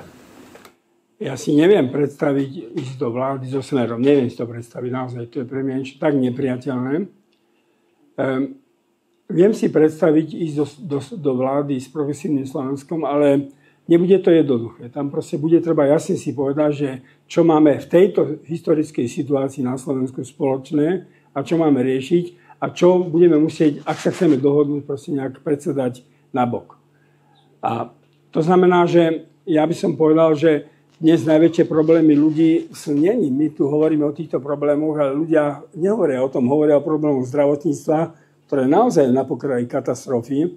A proste ostatných vecí. V rôznych školách, ale aj tie daňové záležitosti a podnikanie a dať do pohybu nejakú ekonomiku. Veď sme naozaj na chvoste. Čiže ja som za to, aby sme vytvorili pracovné skupiny, ktoré nech hovoria o možnom budúcom vládnom programe. Lebo ja si pamätám, že keď sme ja už som viackrát bol pri zostavaní vlády, skončili voľby a to bola katastrofa, že behom 3 týždňov máme urobiť vládny program. To je v takom strese a pod takým tlakom, že to sa nedá.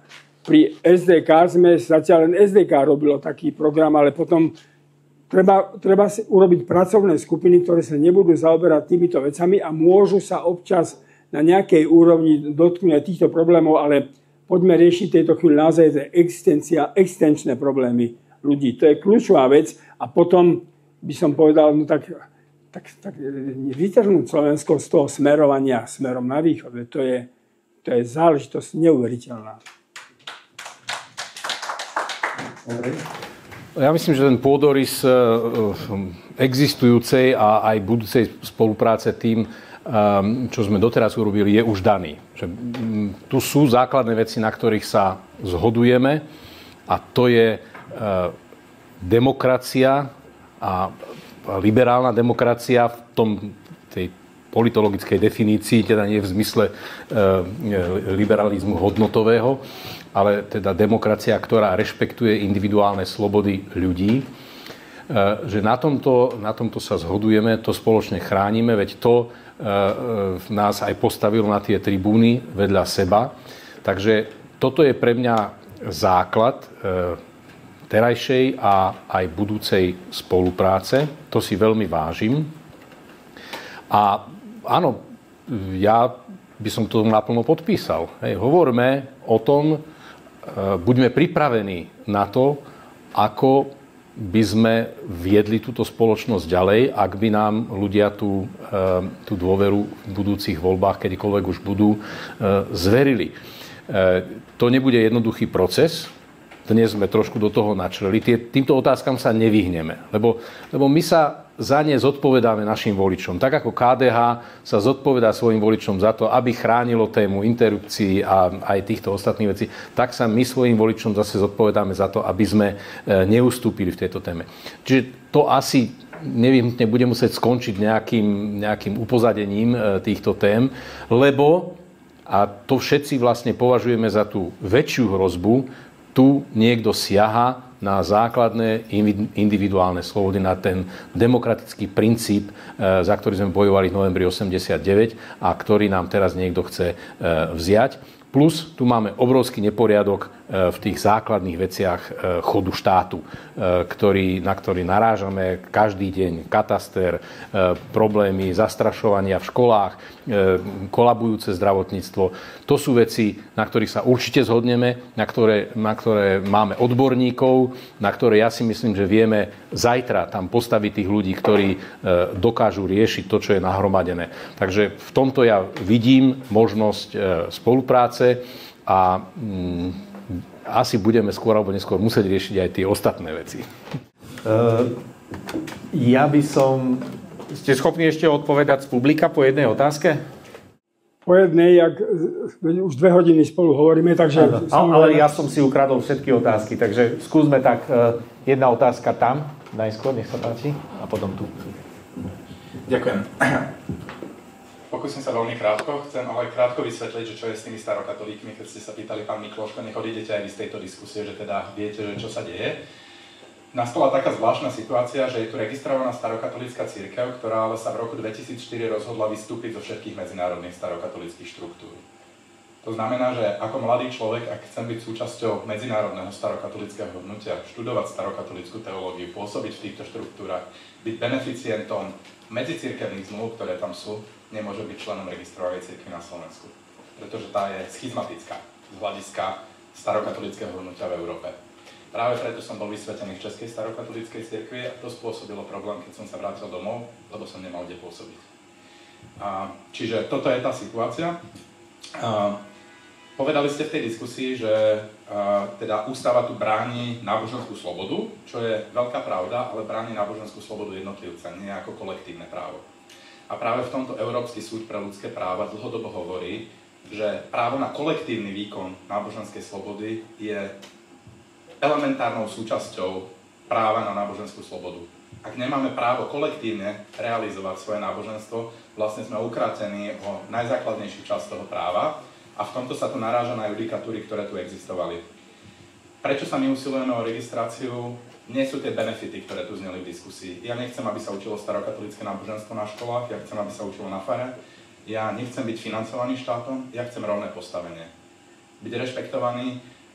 Boli sme odmietnutí ako členovia Ekumenickej rady cirkvi, hoci Česká cirkev požiadala o to na Slovensku. Nie som nikam prizývaný, nikto ma legitímne neakceptuje. Som braný ako nič, pretože som jednoducho v nerovnom postavení. Mňa neakceptujú ako legitímneho kňaza. Moja otázka v tomto celom, to bol len krátky komentár. Treba zmeniť zákon o registrácii cirkvi na Slovensku? To bola otázka diskusie a ešte nemám pocit, že by som na ňu dostal odpoveď. Ak áno, dá sa nájsť taká cesta, aby to nebola iba stranická časť jednej strany, ktorá dostane 30 hlasov alebo 40 hlasov v parlamente, ale že sa nájde aspoň opozičný konsenzus na tomto zákone? A ste ochotní hľadať takú formuláciu? Ak nie, tak je tu ešte jedna cesta, a to je podanie na ústavný súd. Je tu ochota podať cenzus 50 000 na ústavný súd na preskúmanie či je legitímny alebo nie a či je to porušenie práva na náboženskú slobodu alebo nie. Toto je taká moja otázka.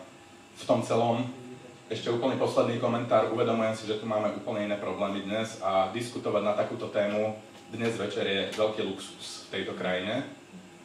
Ale rezignovať na ľudské práva nemôžeme, ani keď sa dejú iné veci a náboženskú slobodu považujem za ľudské právo. Takže preto si myslím, že táto diskusia je legitímna. Áno, môžem odpovedať? Jasne, sa páči. Všetko, čo ste povedali, proste je akceptovateľné, ale má to jeden veľmi vážny problém. Ak vás odmietla Ekumenická rada cirkvi na Slovensku, Lebo nie sme registrovaní. tak si neviem predstaviť, že štát by vstúpil do spoločenstva, ktoré je Ekumenická rada cirkvi a donútil nejak niečomu. Neviem sa to odpovedať. Ale to je hlava 22, oni nemôžu prijať, pretože nie sú registrovaní. To je dôvod. To bolo argumentované. No dobre, a nevetovalo to tá stará katolícka cirkev, tá, čo je zaregistrovaná? Nie. Tam bol argument, ktorý prišiel z Ekumenickej rady cirkvi, že môžu prijať iba registrovanú cirkev. Nie sme registrovanou cirkvou na základe zákona 308/90 a preto nemôžeme byť z hľadiska štatútu Ekumenickej rady cirkvi prijatí za jej člena. Lebo tak je napísaný štatút Ekumenickej rady cirkvi a tá definícia cirkev totiž súvisí s tým, že tu vlastne je štát tým subjektom, ktorý hovorí, čo je a čo nie je cirkev. Čo je tiež problém, podľa mňa. Hej? Štát si uzurpuje to právo dať niekomu pečiatku, vy ste cirkev, vy ste len občianske združenie, máte individuálnu náboženskú slobodu, aj keď vás tu je 500, aj keď vás tu je 5000, to stále je málo pre nás na to, aby sme povedali, že vy ste cirkev. Ja len jednu malú poznámku, teda, že prečo sa nesnažíme zmeniť teda vnútri Ekumenickej rady cirkvi, aj tá otázka je legitímna. Ale ja neviem na to hneď odpovedať, ja vám úplne prajem a všetko, ale to je háklivosť vstupovať do nejakého takého spoločenstva ako Ekumenická rada cirkvi. To nie je také jednoduché. No ale je možné... To robili komunisti. Ale je možné túto cirkev novú zaregistrovať a na to dosah máme ako zákonodarci. Cesty boli teda dve. Tá moja otázka bola, že či je možné nájsť opozičný konsenzus na nejakom znení zákona, ktoré by boli ochotné podporiť všetky strany. Pretože moje chápanie toho je, že to, čo robí Progresívne Slovensko, je vecne správne, iba formulácia zákona, ku ktorej sa dospelo, jednoducho nebola priateľná. Dá sa nájsť taká formulácia, ktorú by podporilo aj KDH, aj Progresívne Slovensko, aj Hnutie Slovensko, aj ľudia, ktorí chápu jednoducho, že tento zákon nie je spravodlivý a že by sa mal zmeniť? No tak keby bolo Progresívne Slovensko dalo návrh novely zákona o cirkvách, kde by zmenilo len tento cenzus, že teda nemusí to byť 50 000 alebo menej, to by bol iný zákon, ale Progresívne Slovensko dalo úplne nový zákon. Čiže v tom bol problém, teda ak mám hovoriť pravdu. Áno, tak ja odpoviem tiež na tú otázku jednoznačne. Áno, je potrebné zmeniť podmienky registrácie cirkvi a náboženských spoločností na Slovensku, lebo sú diskriminačné. Pokiaľ ide o ten zákon, my sme predložili náš návrh. Je na stole, v tej diskusii a v hlasovaní neúspel, ale je tu. A hovorme o ňom, lebo podľa mňa zodpovedáme za to, ak sa hlásime k tým princípom liberálnej demokracie, keď ju chceme zachovať na Slovensku, tak k tomu patrí aj to, aby tento štát bol spravodlivý voči všetkým ľuďom, ktorí sa chcú združiť a vyznávať svoju náboženskú vieru. Slovensko sa uberá cestou otvárania sa v modernej spoločnosti. Mení sa charakter našej spoločnosti. To ukazuje napokon aj sčítanie ľudu. Tá konfesionálna štruktúra Slovenska sa mení. A to tak, že tu máme stále menej ľudí, ktorí sa hlásia k tým tradičným registrovaným cirkvám. Mierne rastie počet ľudí netradičných, cirkví hinduisti, budisti, áno, islám a množstvo ďalších. A obrovský vysokým tempom rastie počet ľudí, ktorí sa nehlásia k žiadnemu náboženskému vyznaniu. To je naša zodpovednosť ako zákonodarcov. My to musíme zohľadniť. A jedna z tých oblastí, do ktorých sa to má premietnúť, je aj to, aby tento zákon, tie podmienky registrácie cirkví a náboženských spoločností nefavorizovali, nechránili monopol tých, ktorí už sú zaregistrovaní, ale aby otvorili tento priestor pre každého, kto si chce uplatňovať svoju náboženskú vieru. Posledná otázka, nech sa páči. Za komunistického režimu sa veriaci museli sobášiť dvakrát, raz v kostole a druhý raz ešte na úrade, aby to bolo platné. A chcem sa opýtať, či ste toto vnímali ako formu útlaku veriacich vtedy v tom čase. To bolo najmenej, čo by som vnímal ako útlak, ale považujem za normálne, že keďže je zrovnoprávnený cirkevný sobáš a štát, tak kto chce v cirkvi, a ja som bol len v kostole a som automaticky dal na matriku, a kto chce, môže byť len na štáte, to je každá vec. Hej, ale to je práve, čo neregistrovaná cirkev dnes napríklad tiež nemá. Keď oni majú obrad, svoj, tak ich manželský pár musí ísť na druhý deň znovu ešte na štátnu matriku alebo na štátny úrad sobášiť sa ešte raz, pretože nemôžu. Takže to je taká malá praktická vec. A k tomu ešte dodám, že v mnohých európskych štátoch neexistuje tento princíp tzv. Delegovaného sobáša, ale u susedov v Rakúsku, takisto v Nemecku stále platí ešte z monarchie pravidlo najprv štátny civilný sobáš, vykonaný pred štátnym úradníkom a až potom môže cirkev požehnať toto manželstvo. Tam sú aj zmluvy, myslím, že však Rakúsko tiež má nejakú zmluvu s Vatikánom a neriešili to, oni to rešpektujú, tam to stále takto funguje. Takže to je tiež jeden z modelov, ktorý podľa mňa je civilný, je moderný, mohlo by to tak byť aj u nás. Chcete ešte niečo doložiť, pán Mikloško? Nie, tak nechcem to znovu otvárať celú tú diskusiu. Ja s vami sympatizujem, ale by som rád sa rozprával napríklad s predstaviteľmi Ekumenickej rady cirkvi, ako to oni vidia. No, ja oceňujem dobrú vôľu a otvorenosť. Ja som počul niekde, že keď je to taká nepodstatná vec, že a musíme riešiť iné veci, tak to rýchlo vyriešme a potom poďme riešiť tie ďalšie veci. Takže prístup... Typické progresívne Slovensko. Prístupy sú rôzne, aj v podnikateľskom jazyku sa hovorí, že to najnepríjemnejšie, že žabu zjedz hneď ráno, aby si mohol tie dôležitejšie veci potom riešiť, aby si na to nečakal, že to je ten strašiak. Ja ďakujem poslancovi Národnej rady Františkovi Mikloškovi a poslancovi Národnej rady Ondrejovi Prostredníkovi. Ďakujem občianskemu združeniu Starokatolíci na Slovensku, že otvorilo túto tému a aj v takýchto situáciách má odvahu, chuť a gúráž to robiť. A si myslím, že ten prísľub, že chcú spolupracovať, tak ja sa prihováram, že vezmite starokatolíkov ku stolu, nechajte si vysvetliť ich situáciu a si myslím, že bolo to dobre vidieť, že sa to dá, keď sa chce. Môžem ešte dodať, že ja teda som nielen poslanec a nielen diskutér, ale aj manžel. A dohodol som sa s manželkou, že o 7 pôjdem ku kapucínom na omšu. Dobre, tak máte 2 minúty, stíhate to. Aj keď prídem po kázni, nič sa nestane. Dobre, ďakujem, prajem. Ja ďakujem veľmi pekne. Pekný zvyšok večera prajem.